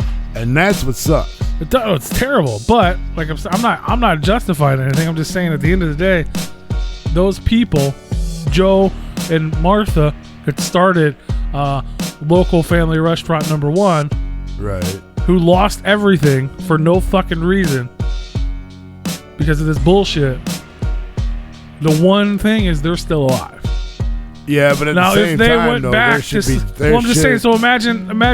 The government created them to lose their fucking business. Well, I'm just so saying- now the government actually should do something to keep the fucking doors open. And I'm not disagreeing with that at all. That would be fucking. I think that would be amazing. That's what they need to do. I think. I don't get me wrong.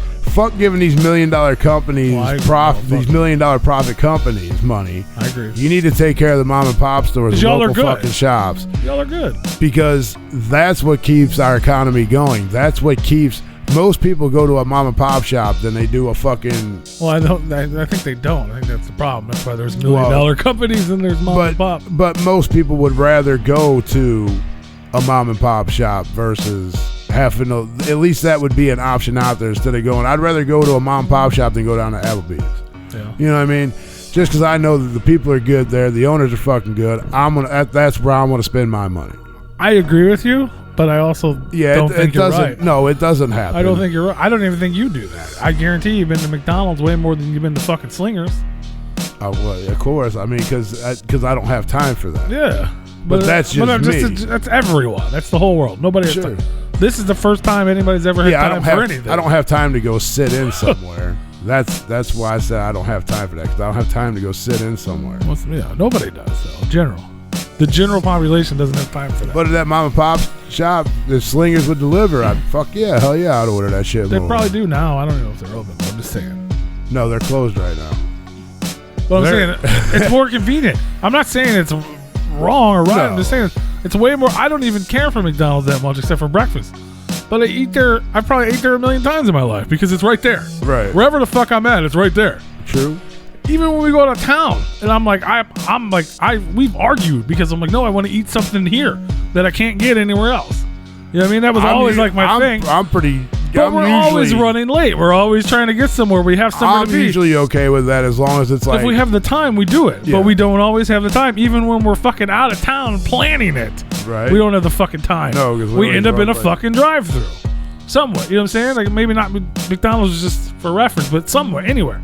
We end up at that general fucking place. Yeah, we did stop at that. What was that? A&W and fucking KFC combined. Yeah. We don't have no A&Ws here no more, so that was tight. Yeah. We've stopped at different places, but you know what I mean? And like when we was I used to make it a point, like we have to go somewhere different. Fuck all this. like Chicago when we hit that mom and pop shop with Barbie. That food was fucking good. Yeah, we actually been there. I've been there 3 times now. Have you? It's just I've been to the same little mom and pop place. But yeah, That place is fucking good. well, we went there twice. Yeah, And then I stopped there once. that One place other is time. yeah. fucking phenomenal.